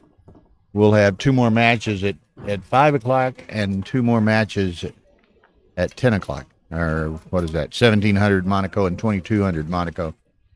And we don't know who those are going to be yet. We have to see how the brackets develop, who wins their, second and third round matches, and we'll select the most significant and meaningful and attractive matches for the viewers. So it, certainly as the tournament progresses like that, and then we have a round at 2 p.m. or whatever this is, 1400, and one at 1700. We can't really select the matches to be shown at 1700 until all the 1400 matches are completed. So we'll keep you informed as best we can, as we can.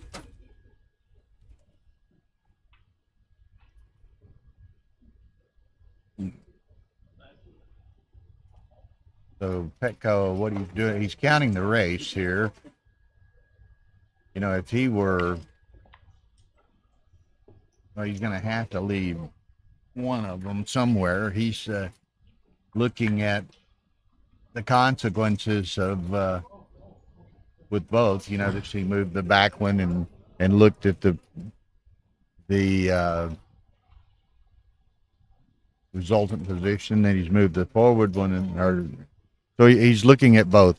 Now, Henrik, the answer to that ends up Mochi and Sander could have met at 2 p.m., but they both got an anti-bye in the second chance, so they had to play a match at noon today, and unfortunately, both lost. If one lost, we probably still wouldn't have shown that match. If both won, we would have shown that match. But both of them lost, so both of them are out of the competition to win the world championship. Mochi had a very competitive, close match and lost. Sander got nothing and just got steamrolled. So, okay, 6-5 for Jorgen. Going to do that. Petco's got a nice board over there. Little bit of timing that he can, he's going to try to escape. If a 4 keeps it 7 pips or an indirect distance away from Jorgen's back 2 checkers over there.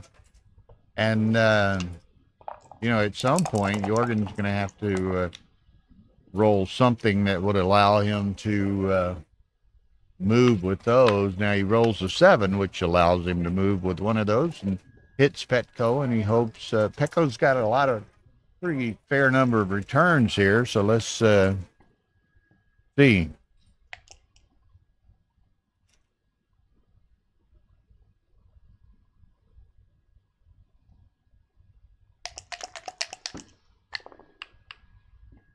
Four or 5. That's a nice return. As I said, there's a fair number of returns, and he gets one of them. Jorgen dances, so now Petco's probably too good. Just going to play on. 4-5 is perfect. Hits and covers, 2 in the air. So this is he's just going to play on for the G. Unless and he may well attack this ace point blot, but he'll play on for the G.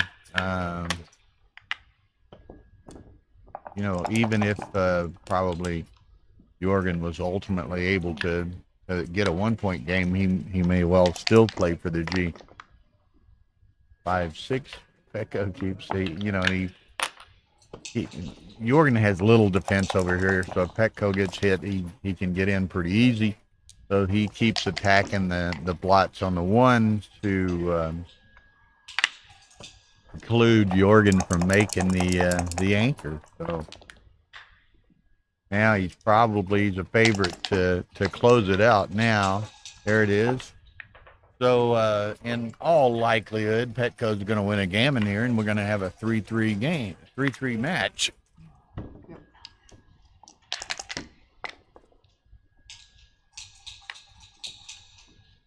So here we go. Uh-oh. As luck would have it, you close them out, but, you know, in doing so, you leave yourself vulnerable to the sixes, and boom. Dice gods have a sense of humor. They give you the sixes. Okay, this was extremely likely gammon for Petco. And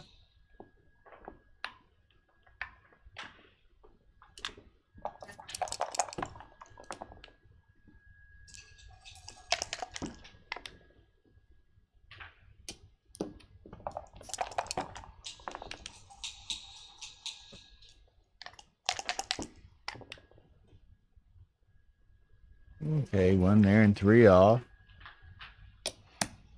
So that just about cinches, in all likelihood, the gammon. Okay, he's got 89. You know, he could take two off the 3-point, and but he chooses not to. Just doesn't want to take that additional risk. It could have got him to an even number of checkers and perhaps introduced a BG into the equation, but you know, he's certainly going to get the G regardless, so he didn't want to take the added risk to perhaps play for a BG. It would have been extremely rare circumstance to do it in any event. Right behind us. Oh, look, I didn't know. Oh, yeah. I didn't even know he was here. Kind of interesting, and I guess it's probably a money match of some sort or cash game. Sander Lylehoff and Francois Tardieu. Tardieu. EU. Francois Tardieu. Whatever. She speaks French. She majored in French. Tardieu. So anyway, there's so they're playing right behind us. Amazing. Sander Lylehoff and Francois Tardieu. Something like that. No, Irene, that was Mochi and Sanders' second chance matches this morning. So, and they both lost. So they're out of the tournament as far as having an opportunity to win it. The only thing they have left in the tournament is if they choose to play in it, and they may or may not, is the last chance on Sunday. I would assume they would likely play the last chance, and I don't have any of the numbers in front of me, but the last chance is a fair chunk of change as well. Yes, GL, I know she's right. She majored in French and all this kind of stuff. That's a very tough pronunciation for me. My mouth just doesn't seem to work that way. Don't encourage her, GL. Don't encourage her. It's bad enough as it is. Okay, so here we go. Where are we at?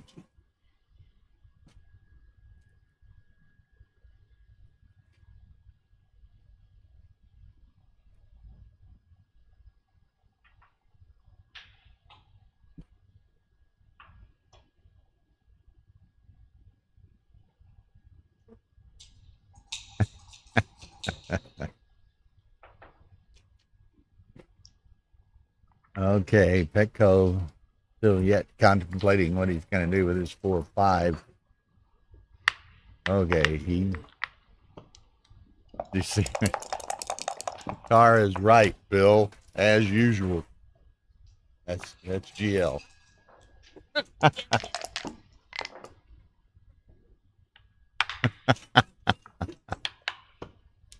Okay, so Petco gets away with that. 6-4 for Jorgen. 6-5, so 2 down. Now Petco's only going to have to perhaps hope for a set a little later on to bring these checkers around from the 18 point. Although Jorgen is getting a little ahead of himself here. I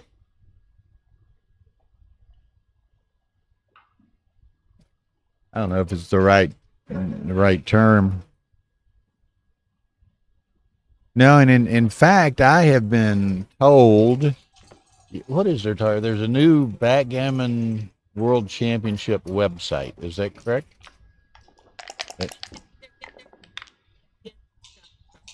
Okay.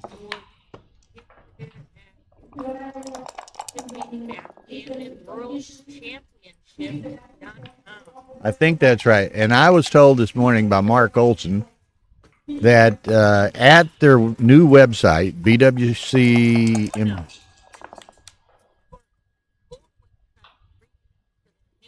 Okay, the old website redirects to the new website.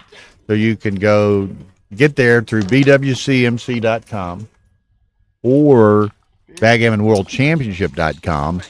And I was told, he told me and told some others standing in a group that all of the brackets, updated brackets, are on that site. Oh, they're also in the description on Show More. There they are. Okay. So in the descriptions underneath and what have you. Okay. A lot of distractions. Something happened in the room related to stream 1, I think. And Tara went running in there. Right, Irene. And as I was explaining, supposedly all of the updated brackets, up-to-date brackets, are at BackgammonWorldChampionship.com. That's what I've been told. I haven't checked it.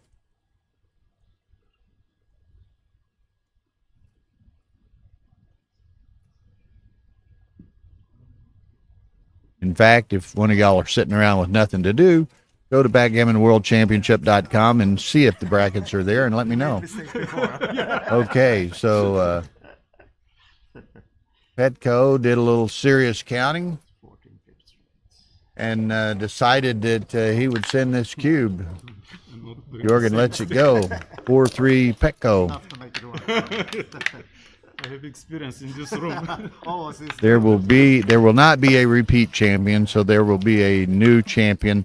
Now it's interesting because I was talking with Phil over the last few days, and we had counted, I think there are 13 former world champions here this year, and like 9 of them lost in the first round.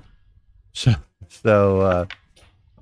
you know, we were discussing what are the odds that one of the 13 former world champions will win, or will there be a 14th world champion present here after the tournament this year? So it'll be interesting to see. There's so many great players here. You just can't imagine. They should make your play.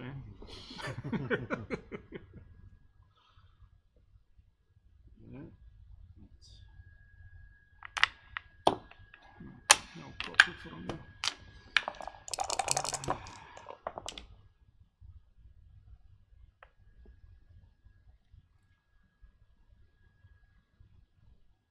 Okay. Huh?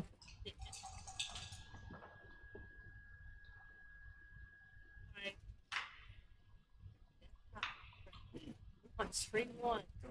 But now, all right, whatever. Okay.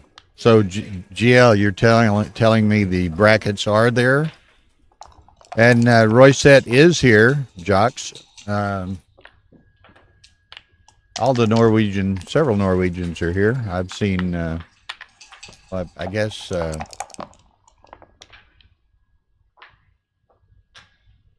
XG just closed. That must be from a few minutes earlier or something, huh?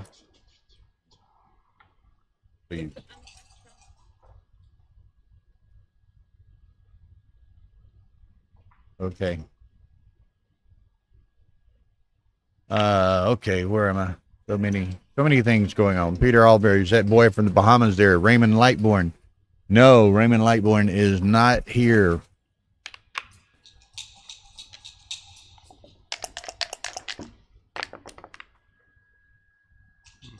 Okay. No, he's talking about Raymond Lightbourne, and he is not here. Yeah.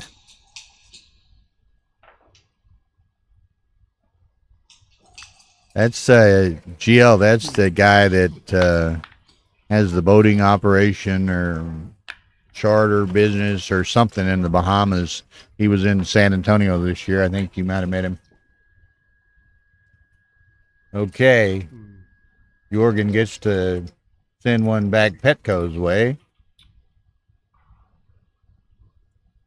I think this is going to be a drop for Petco. Jorgen's a favorite to make the bar point. Petco has zero flexibility on his side.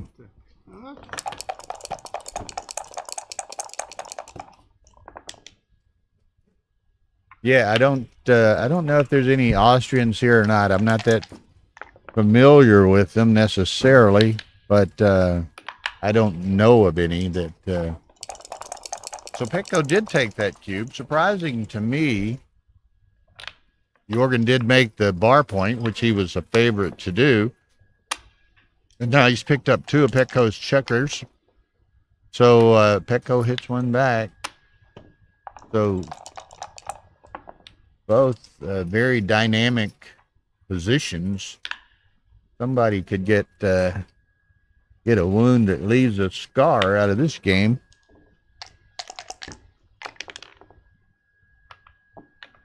Okay, so Petco gets an anchor behind the 5 prime, and that's a start.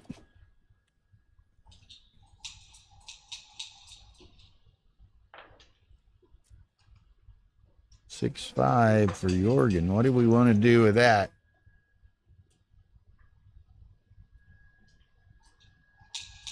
You know what well, I mean, probably not the best thing. He could start the back of the 5 prime. Petco, has a blot in his home board.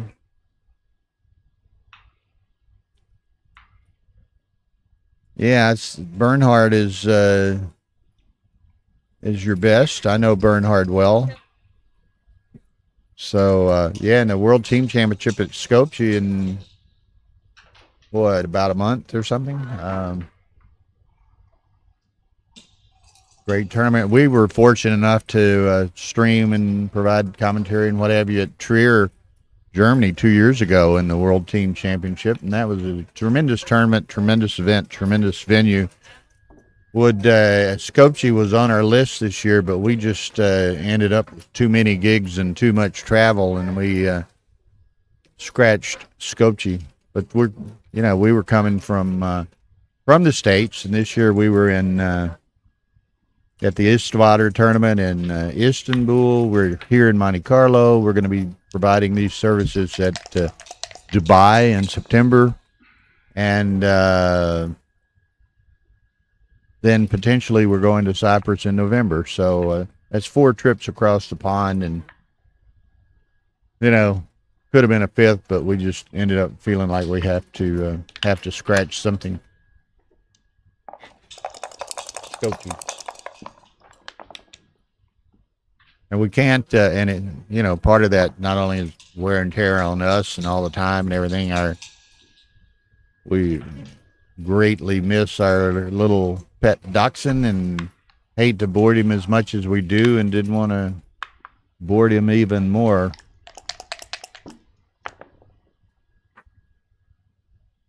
Skopje. Okay, maybe that's right. I don't know. Thank you, Jux.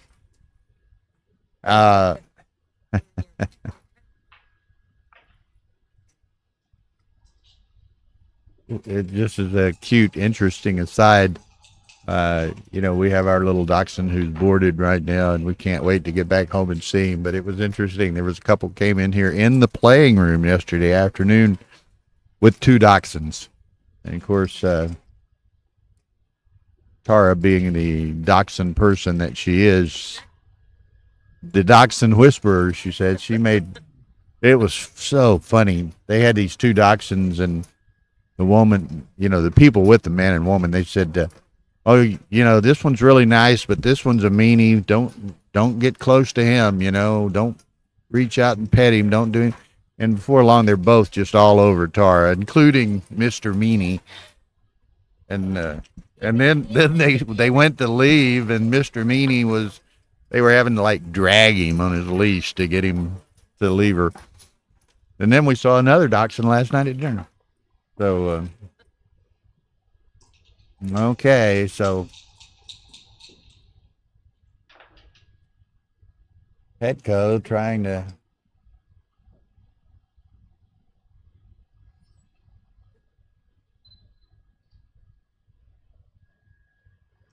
Gio, we do speak right. It's everyone else in the world that's got it wrong.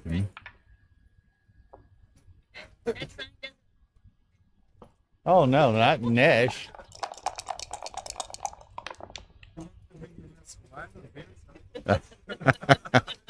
Make yourself useful.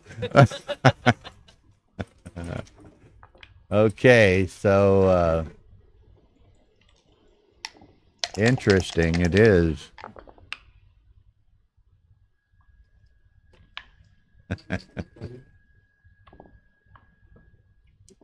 Okay, so depending on one's perspective, only thing that's going to save Petco probably in this game is a well-timed set of boxes. So, you know, 6, he's got to go. So now it's not quite open season, but pretty close to open season for Jorgen. Speaking of a inopportune set of 6s, so now which one? I clear the back one over here and leave him the single 5 shot. You leave him the, what's that, a 10 shots, all the 2s plus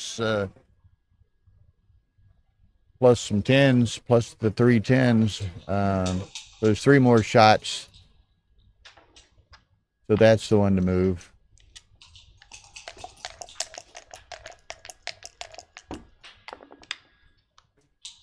Okay, 2-1. So, and now Petco is in serious danger of getting hit on here.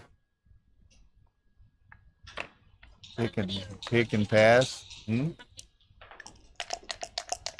109 here. 109. 287. Okay, closed out, but just one closed out and only 5 outfield pips from the second checker. It's extremely unlikely if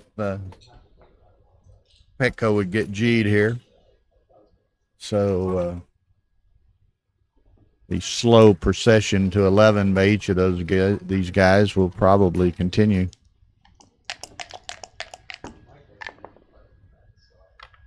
Okay, Petco rolls a 4-6, so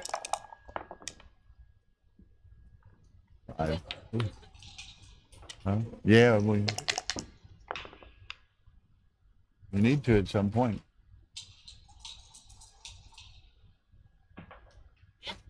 But now Mochi has invited Nevzat into his office next door here. So I guess they're going to have a little fun money game going on. Tara's going to pan the commentator camera for a second just to...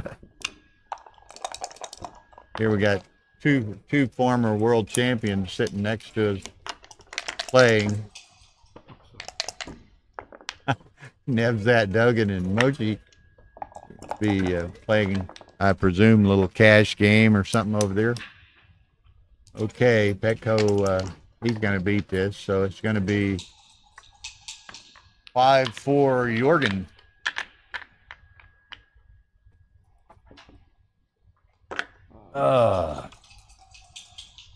Wait a minute.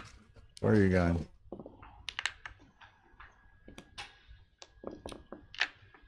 Okay, here we go. Here we go. Thank you, Tara. We got full service production and video servicing here. 4-2, nice anchor for Jorgen. Set of deuces for Petco, so both off to a good start in this game. There's only an XG feed on stream 1, Oscar. It's just a very labor-intensive addition to a procedure or a streaming procedure.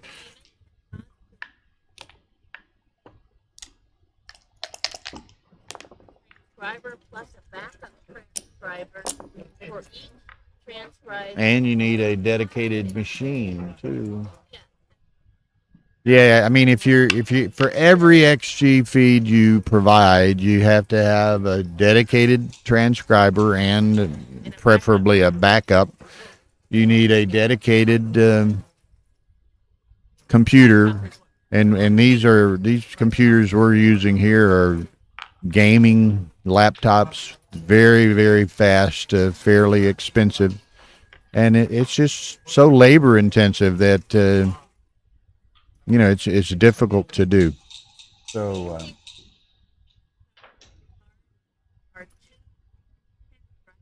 yeah, two full-time people is tough. You can get the laptop, like Tar says.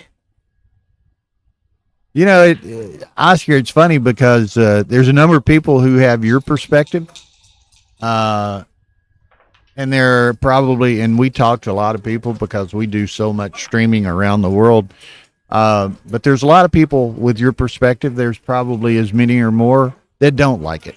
So who knows? Yeah, it's like anything else in the world. You can never satisfy anyone. But, and even some commentators like it, some don't like it. I've got a very good friend in the States, Roberto Litzenberger, great player. He said, he doesn't like XG feeds on streams because, one, he wants to, particularly when there's commentators and guest commentators who are, elite players and so forth. He wants to hear their opinions and he wants to hear their thought processes and so forth. He said, I can look at XG positions on my own after the fact. I want to hear people analyze the positions and people give their opinions and thoughts. And, I'll look at the other later. So again, it's a mixed bag. Okay, 5-4 Jorgen. We've got Petco contemplating a 3-2 here. Yeah, one thing, here we're running here and in September in Dubai, we'll have dual commentary. So, dual streams, dual commentary, we think is a great contribution to or addition to the streaming program at any tournament. So, but adding additional commentators is a pretty labor intensive too. You got to have considerably more equipment. You got to have somebody dedicated full time to providing that commentary and what have you. So we stream a lot everywhere. A couple months ago we were in Chicago and did a triple stream with single commentary. Here we're doing 2 streams, 2 commentary. In Dubai, we're doing 2 streams, 2 commentary. And then, of course, New next year in Texas at our own tournament, which is close enough. We live in Houston. Our tournament's in San Antonio, so we can drive. We'll have 5 live streams in Texas. Single commentary, 5 live streams. So that'll be fun.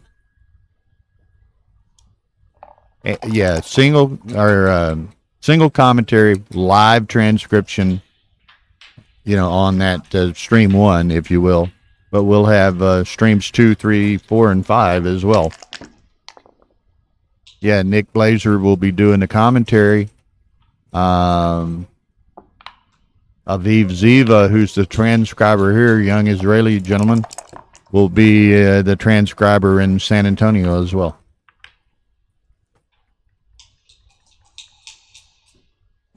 Okay. So, it's like dueling cubes in games here. It seems like in alternate games, Jorgen's doubling Petco, and the next game, Petco's doubling Jorgen. So here we sit. This is, Petco's, or Jorgen's got a pretty good, perhaps, opportunity here. He has, it's kind of a timing battle back and forth here. Jorgen's got the 20-point. He's got the midpoint, which he may have to give up soon. But, he's got a decent opportunity of picking something up from Petco. There's the 6-2. So, okay, so he has to leave the mid. Now Petco, he's leaving the mid. He gives pay now an 8. Jorgen's got to have an 8. Boom. That's not a bad miss. You're going to be counting the position. What's he got? 38, 78, 85, 96 minus 20, 76 for white. 42, 44, 60, 75. So after the roll, it's black 75, white 76. So he's going to be, after the play, a pip behind. And, of course, Petco will be on roll, so Petco has the advantage. So that's why Jorgen left 2 of them back.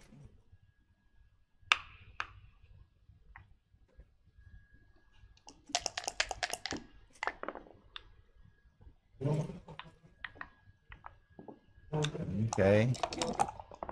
Still a very close proposition here. Jorgen's going to enter a little behind, but with a little better distribution. So let's see how it works out. Did I play back?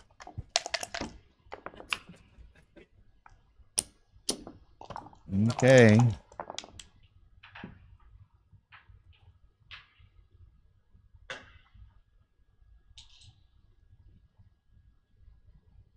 Huh? he made the signs. Who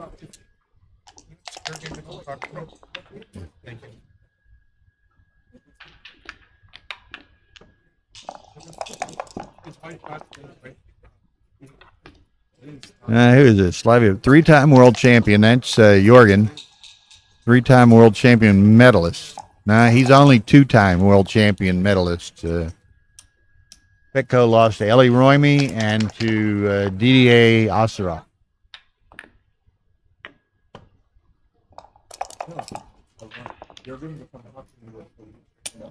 Okay, looks like Petco, yes, he will finish this out. A set of 6s and a set of 4s could bail it out, but he doesn't. So, does he still need to see Jorgen?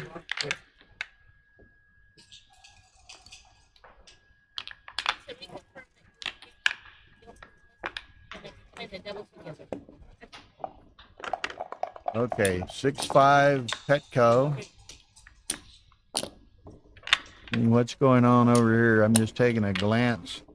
Oh, that's it. I need to refresh that. Okay, just glancing over 3-1 sacks on stream 1. Wilcox playing 108. I didn't see it. They changed it so quickly I didn't see it.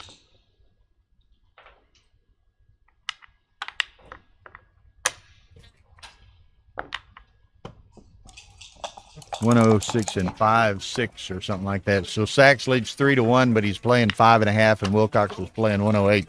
Now Steve will lower that PR. Steve's a superb elite player.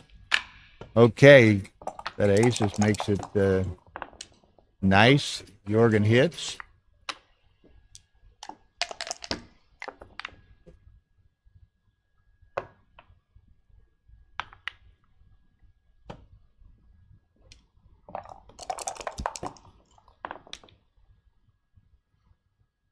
I have one. He can make the 11 point over here, clean it up a little bit.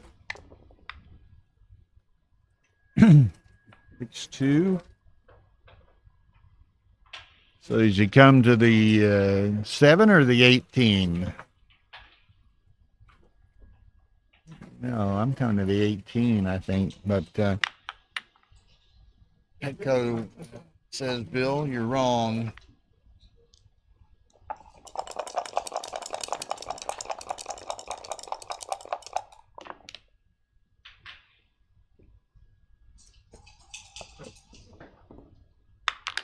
Okay, 6-5.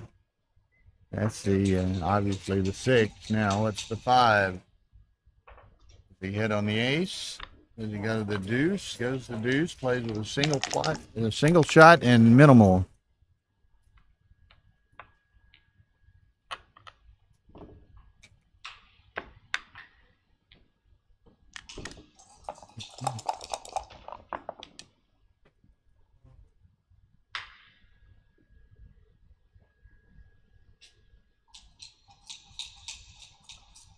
Ooh.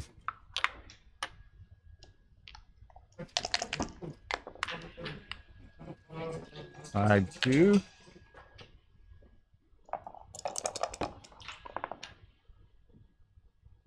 Three, 2 for Jorgen. I guess he's gonna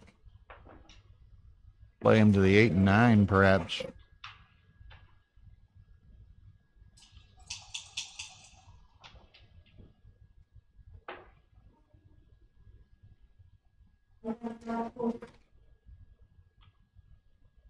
Ooh, pardon me.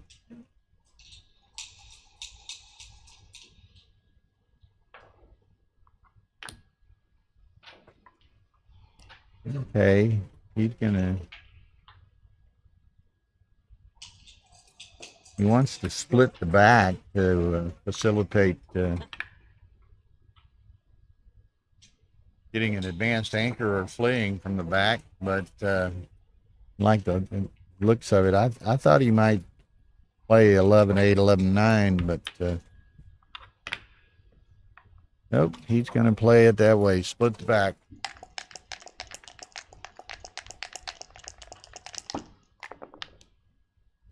Deuce 1 for Petco. Doesn't do a whole lot of damage, but it doesn't do a whole lot of good either. So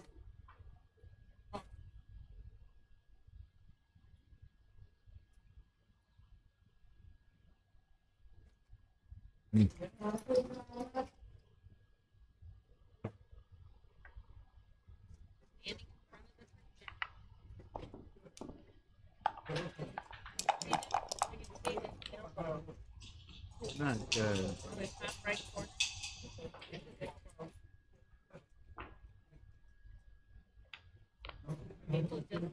okay.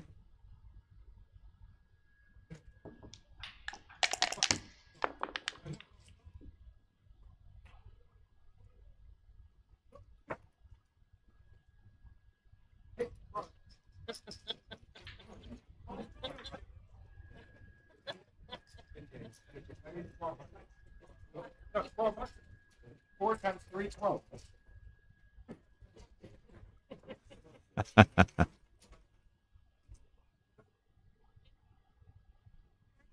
I didn't think it was Jason.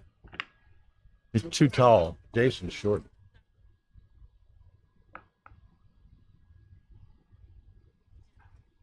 Joe Russell in there.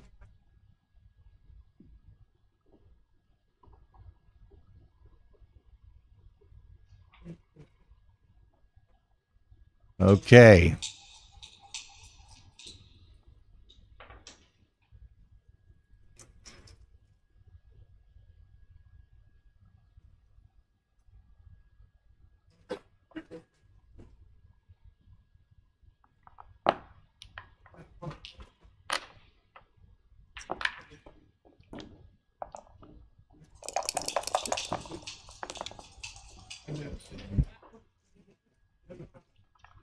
Yeah, and this way you can see more here and over there.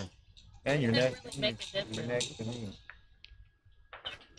So you have Okay, so Petco makes that decision. Jorgen's got a set of aces to play.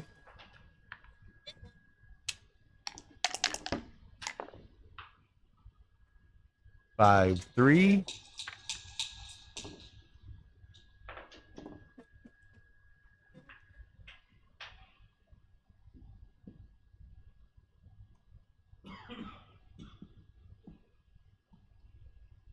good exposure.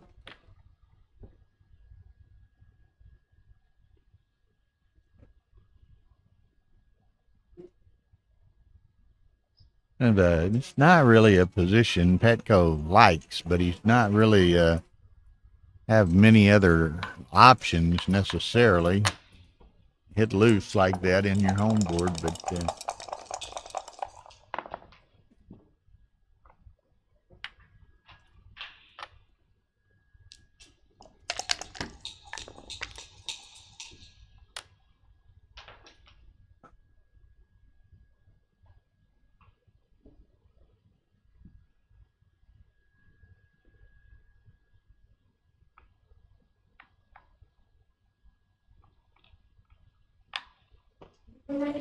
what a bunch of hectic chaos going on over at Stream 1 commentary table. I don't know what they're doing over there. What was he doing?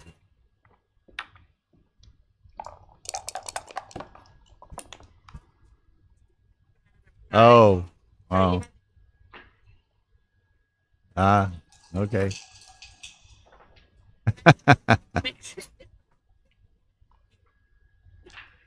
Okay, let's see here. 2-1. Well, Petco's got an odd looking structure, consequence of the rolls that he has received, but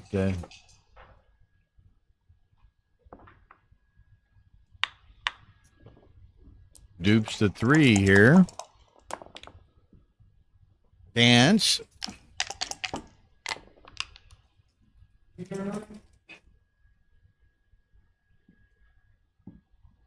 Yeah, he doesn't want to put any more blots in play than the 3 he already has in play. 1-4.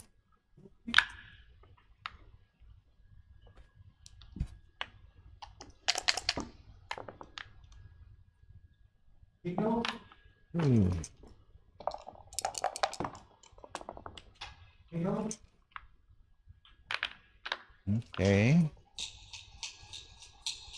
Where's the other 2? Bring them down to the 11.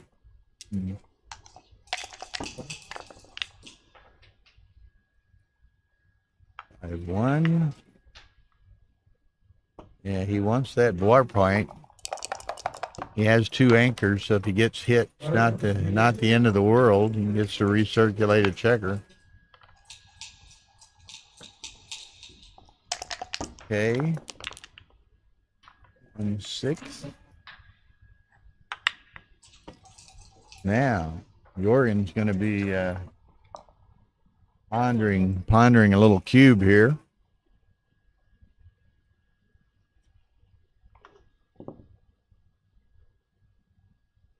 Oh, yeah. Okay. Tara was observing, and I haven't been watching any of it, but that kind of a rare occurrence that Sachs and Wilcox Snellings are both left-handed. Yeah. That's funny. I guess it's like, if I recall right, about 10% of the people in the world are left-handed. So to have two of them playing each other, like 10% of 10%, 1%. So a little bit odd. Okay. Now, could be a little awkward here coming in against that 2-5 game. Petco's got plenty of timing, but I say plenty of timing. He's got some timing. Uh-oh. There goes the timing. There goes the neighborhood.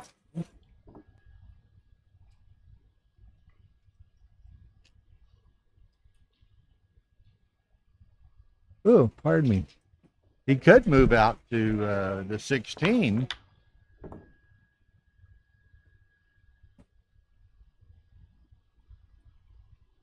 This would be an interesting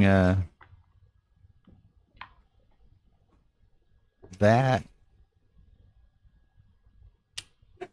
Yeah, that's what I was thinking. You move out to the 16 rather than starting to bury checkers.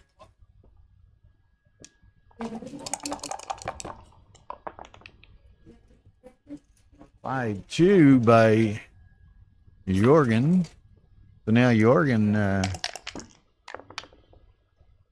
stripped and inflexible. Kind of the key role here.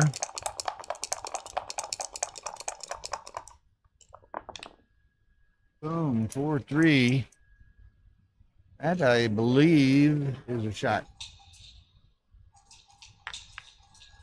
Okay. But he got hit. Two blights in his home board anyway. 5-5. Well, he gets to give him the shot one more time with one fewer available entry point on the other side, and he misses it, but Petco rolls a set of boxes. 1, 2, 3, 4. So he's going to leave one guy to stir up the pot solo back there, make Jorgen's life a little bit more complicated bearing off. Okay, Petco closes his board, so the hotel is open and ready for visitors.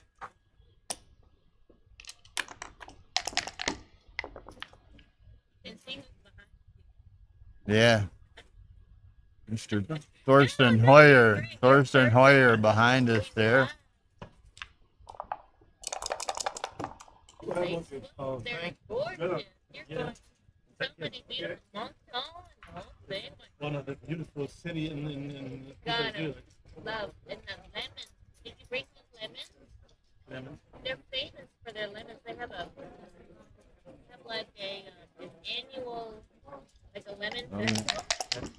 It's right before the, like in the spring, right before the World Championship. And yeah, known for them like a mouthpiece. Right, so then Can we you do buy like, them, get not get the market, or oh yeah.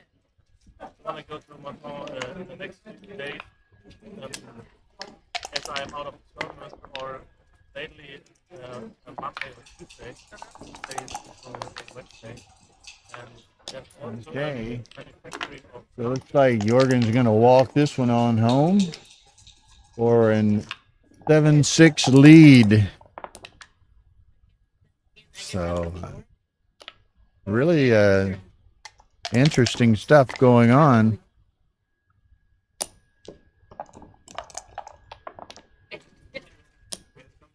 where they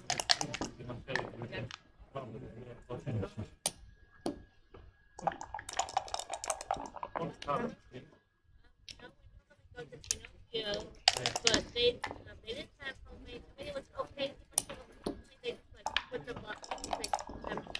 we went to a they get like it's homemade to the bottom of the top of the table, and then when you're done, you give it back. I didn't get that this year, but because I liked it with so it's not transparent, it's quite sort of like the lemon pulp kind of thing going in.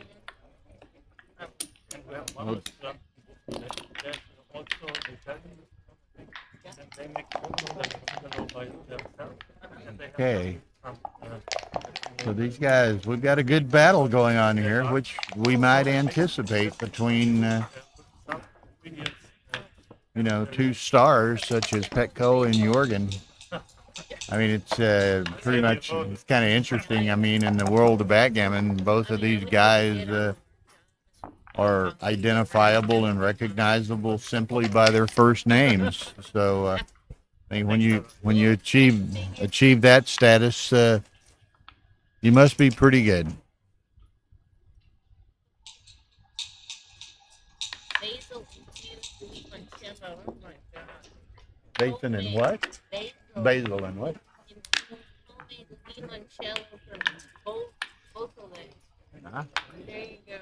Okay, so Petco has to let that go. 8-6 Jorgen.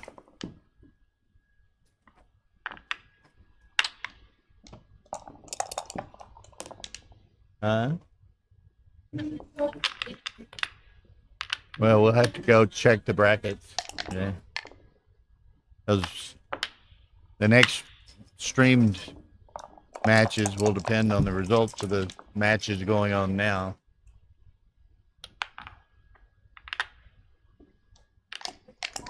And I think we have matches at 1500. I think no, 1700.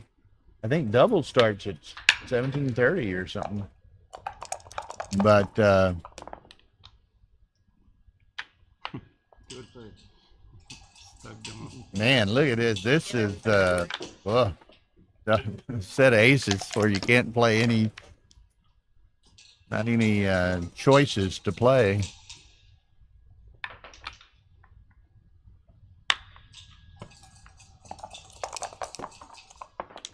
Okay, it's 3 away, 5 away. So Petco needs to get something moving here.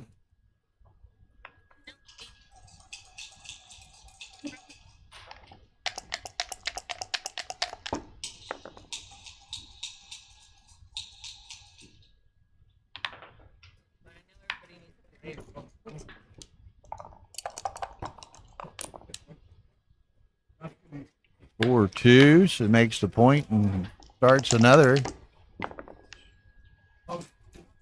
5-3, he can make the 4 point. Slot the 2 point.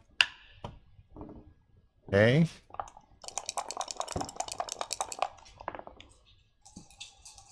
Two, 1.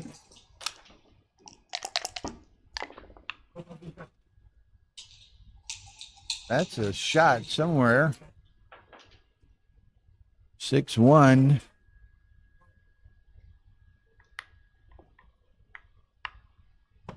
Okay, any 3 misses.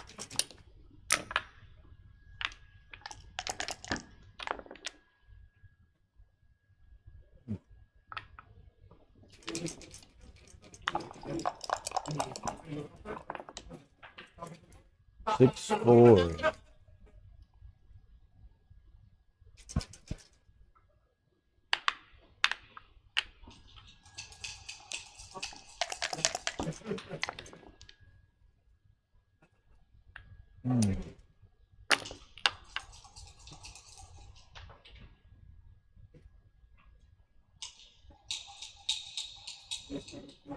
Okay, set of 5s.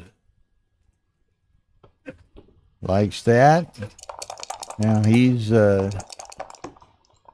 probably is pretty close proposition here.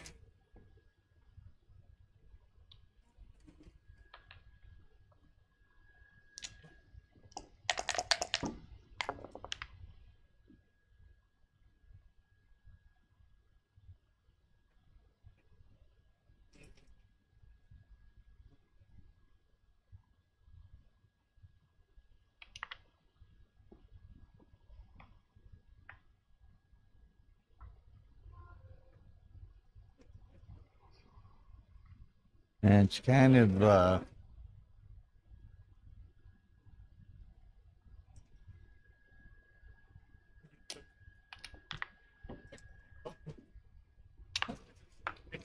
okay. Petco's going to look at that. He has these two playing options, and either leaves him with a bit of inflexibility on the next roll. But I think more so than the next roll, it's the second roll behind that may be the most worrisome.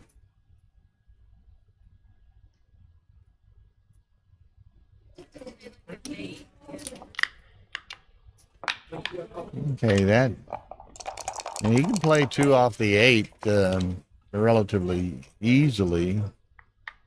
He's far enough ahead. He's just going to take advantage of the double 2.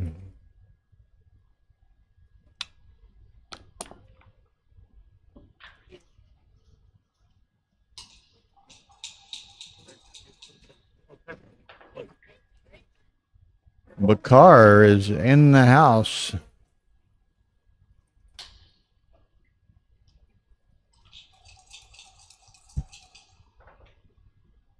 Yeah, I agree, Bakar, that from the 10 was the better play, and that's what Petco ended up doing.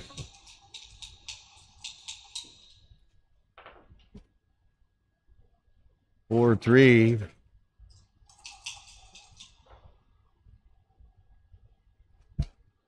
So this is just going to be a consideration of the count. 5-1.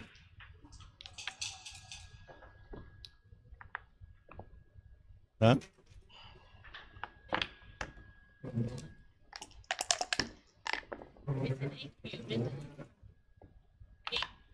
Yeah. Yeah. Match could end there.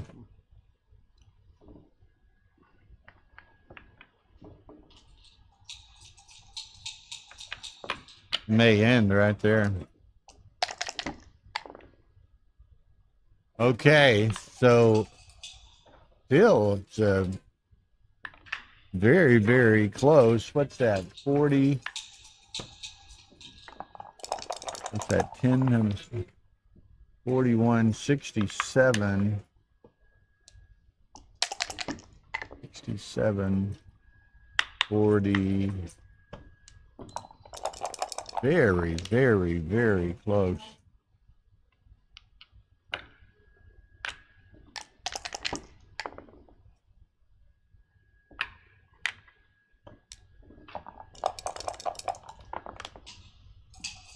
Okay, Jorgen gets there, so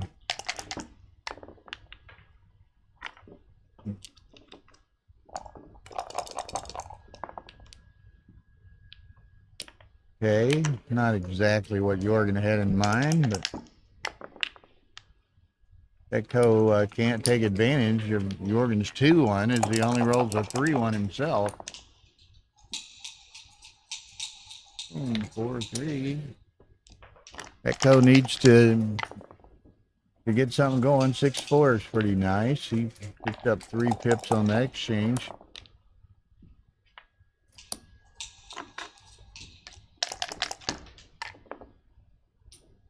Oh, Petco just can't get it going. 6-8, 6-9. Petco's a pip down, or a checker down, I'm sorry. 5-3.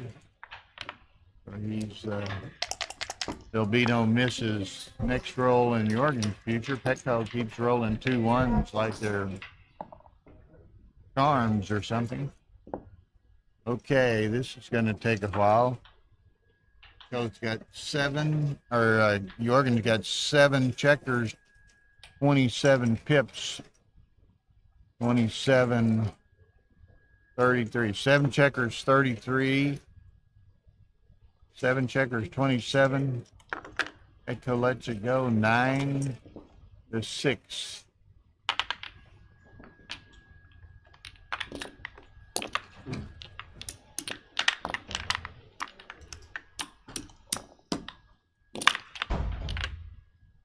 Okay, did that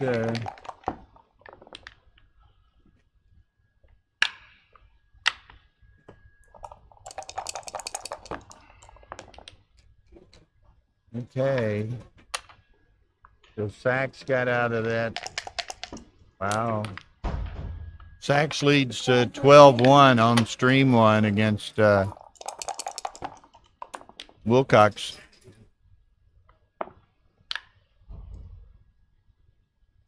Okay.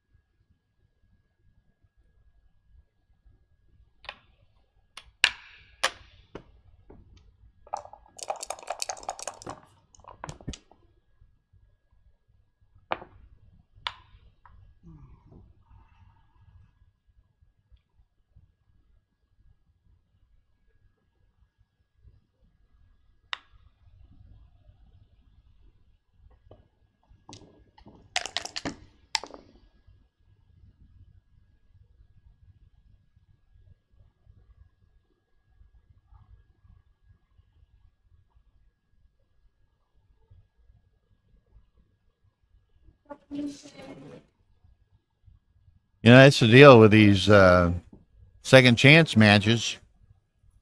It's one reason we chose to stream this match. The loser of this match is out of the competition for the World Championship, and thus will likely not be streamed again. So we wanted to whomever, you know, regardless of whoever was to win or lose, we wanted to make sure that each of these guys was on the stream. They've earned it with their careers, and so anyway, the loser is out. So, and this is very early in the tournament, obviously. So unfortunate, but it happens.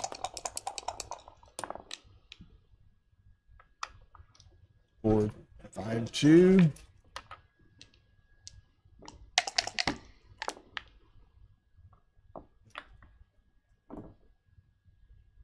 Wow. All sorts of options. He could hit on the 14. He could hit on the 15. He's going to send one back. So it's the 5 checker variation. Well, maybe not. He may try to button it up somehow. He could hit loose. It's still a 5 checker variation.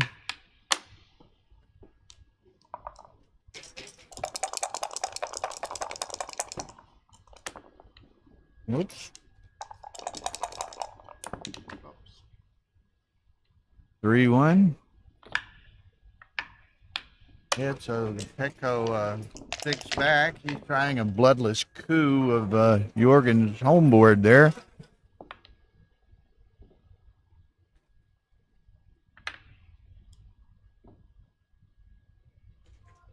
And one thing, Petco trailing, and of course the match would have to be extended several games here for Petco to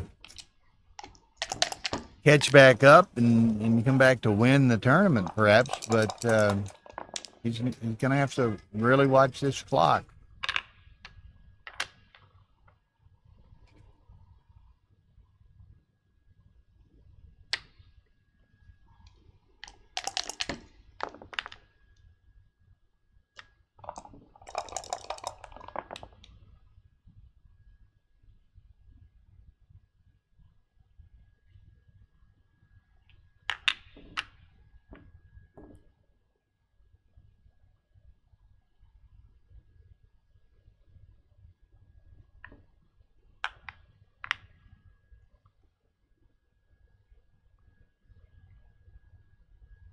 Okay, this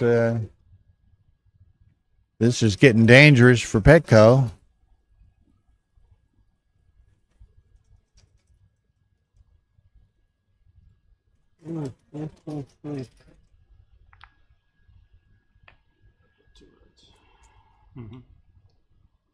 So many permutations with these doublets.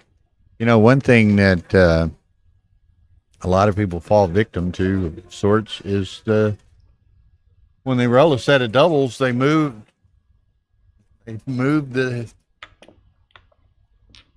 play the doubles as pairs, and that can cause you to overlook some things sometimes. Where really you should just play it like four of the number. So.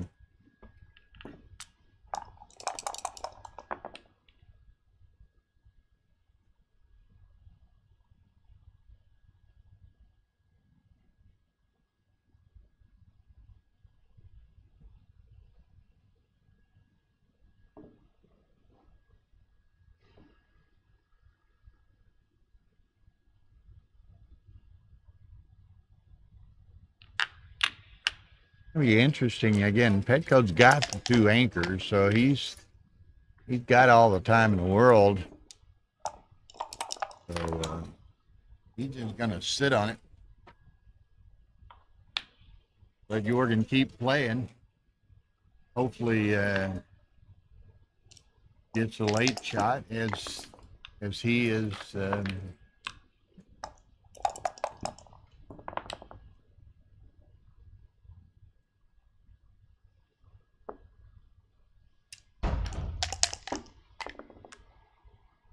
six.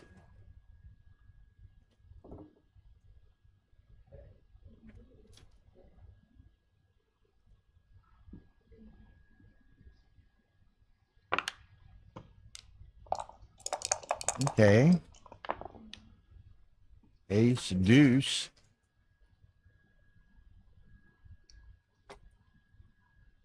Interesting. I don't think Jorgen wants to get any more checkers back necessarily. I'm thinking he's going to play 22 or 23-20, just trying to get that checker going.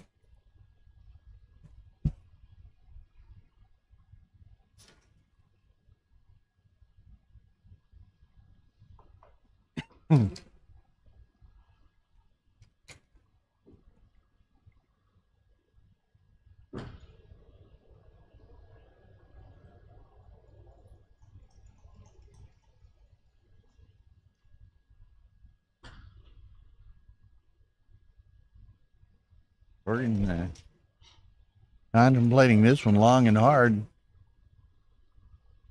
He knows how critical this is to the match.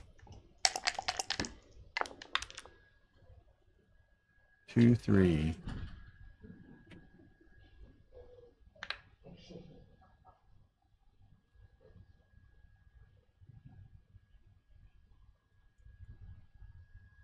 Okay.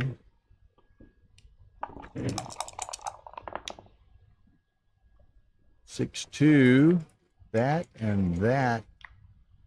Now, with a little good fortune for himself and a modicum of bad fortune for Petco.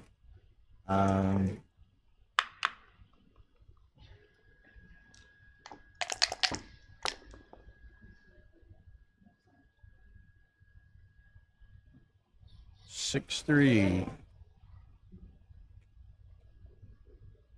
At some point,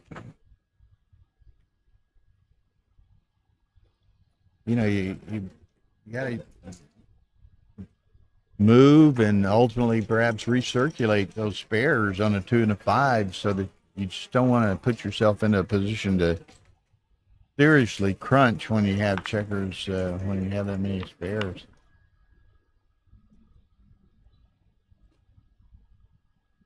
Okay.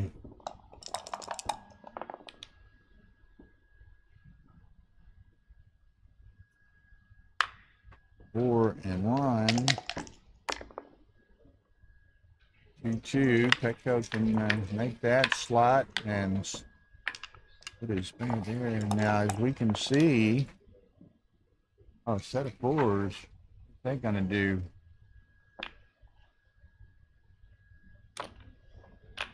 Okay, let me give Petco a little life. Double threes is not the number. 1, 2, 3, 4. Okay. Key rolls of the match right here. 4-2. He can clear the 8. Now he just needs to clear the 9. Petco, set of sixes. He can get around.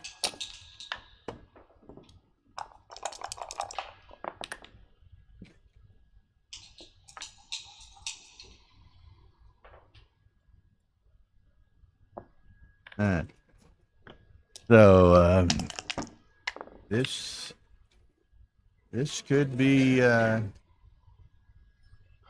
getting close to the final curtain.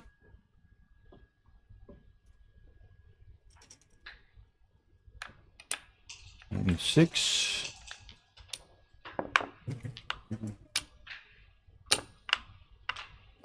Okay, and as we see, wow, I mean, even if Petco could survive this game, he's only got 47 seconds over there.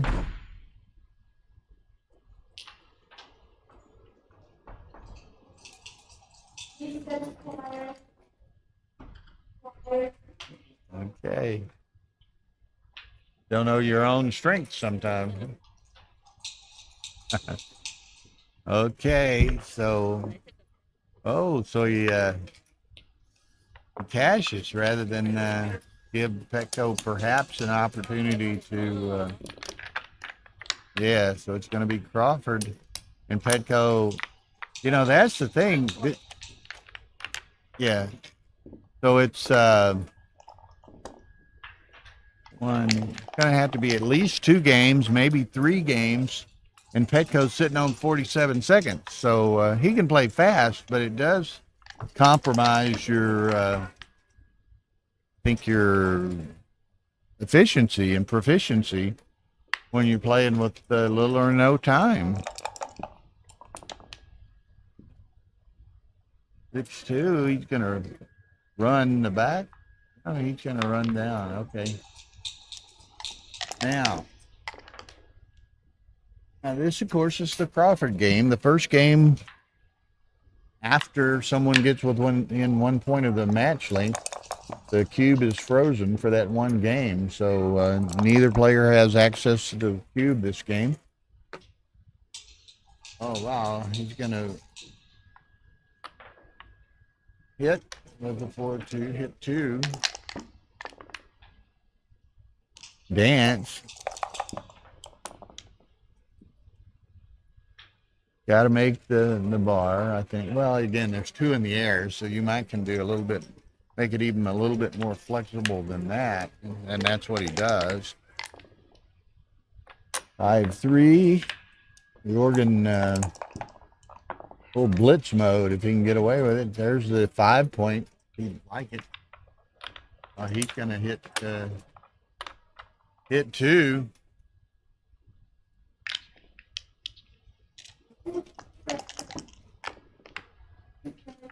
He's 5. He gets them both in, but Jorgen is coming at him like a semi down a mountain turnpike. 5, that's a nice one. And 3 makes it. Okay. Like I said, that was a scary position for Petco.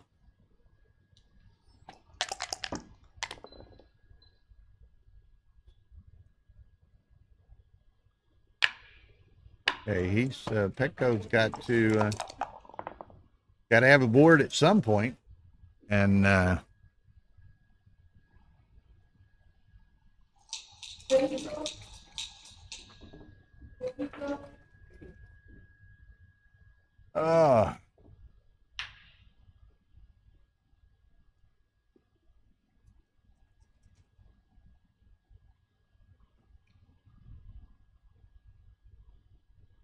Okay.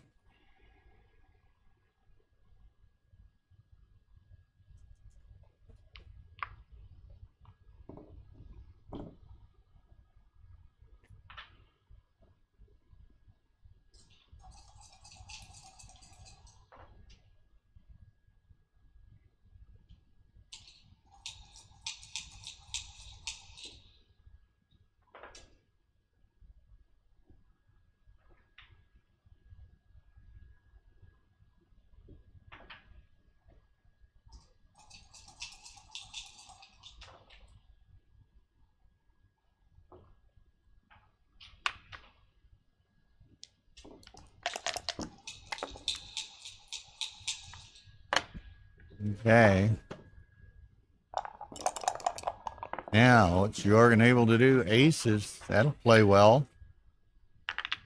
Just very well.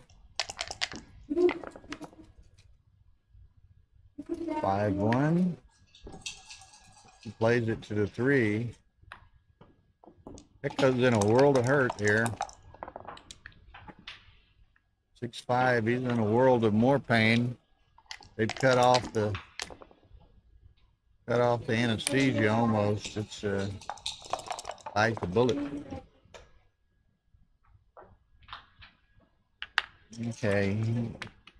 Jorgen just doesn't want to give any shots or get hit. He would just want to walk this one home, if at all possible.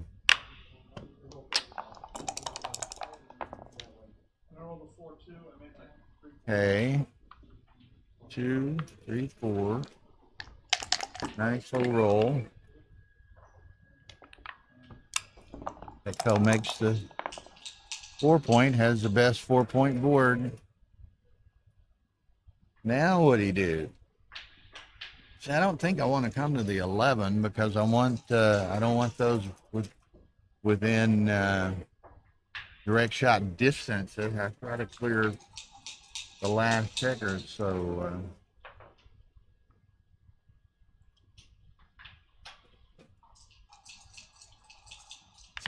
anyway, Jorgen has done let it. He has less time than Petco now. They're both in the mid 40-second range.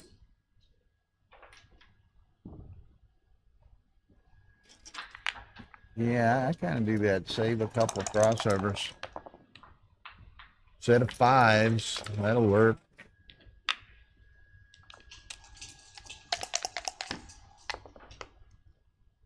Four, 3.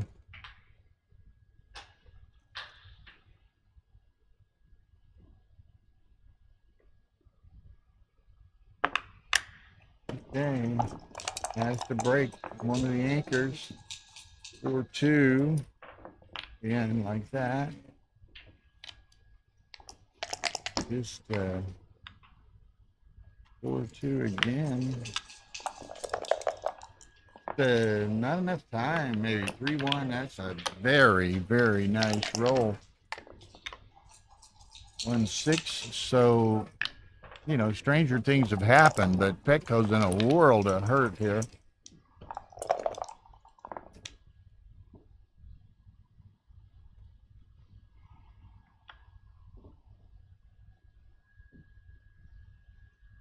Man, these long days and nights of calling matches is wearing me out here. But we've gotten a money's worth here. Now, question is, you know, Petco wants to get that spare out to keep from crunching. The crunch begins. 6-3. He needs a 5 or a 6.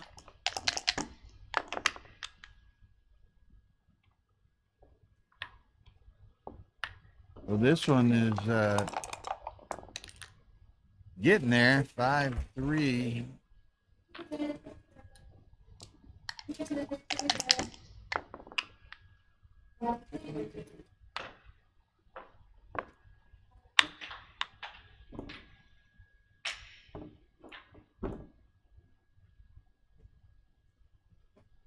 So how does he play this?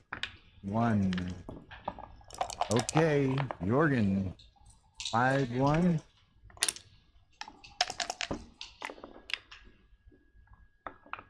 3, 2. Looks like Petco is going down in flames. 3-2 makes the ace point. So in all probability, Petco has been eliminated and Jorgen lives another day.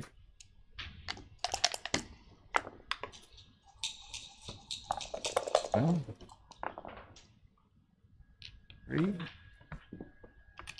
Petco wants to dance one more time. Doesn't. That's it. Good match.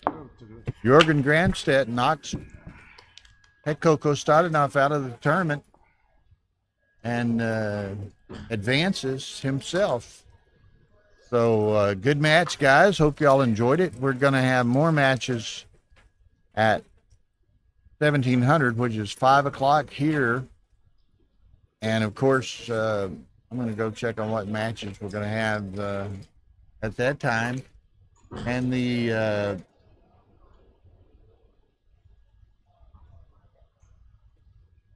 ongoing congrats, man. Thank you.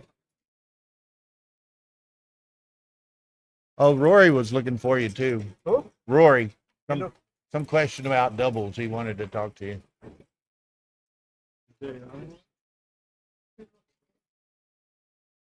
Okay, so anyway, what do we got over here? 12-3 Steve Sachs over Wilcox over on stream 1. So I'm going to go do some reconnaissance regarding what our match options are for later, and I'll report back. I'm sorry? No, we didn't have the XP. We only have it on stream 1.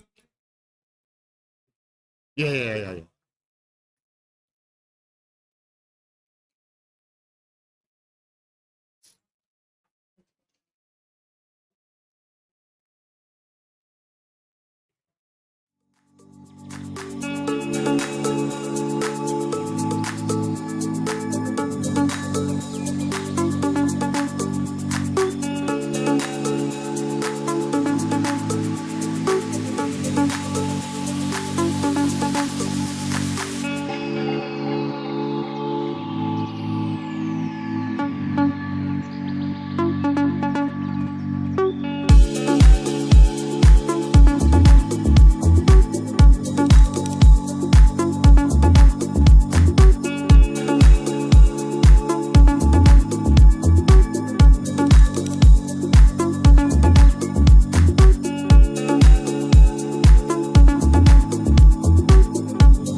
Oh, my mic is on.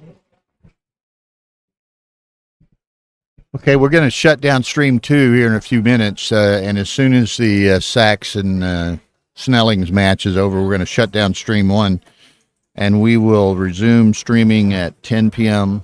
Monte Carlo time, 2200 Monte Carlo time. So, geez, what is that? 6 hours off. We gotta like that. I'd actually have some dinner tonight.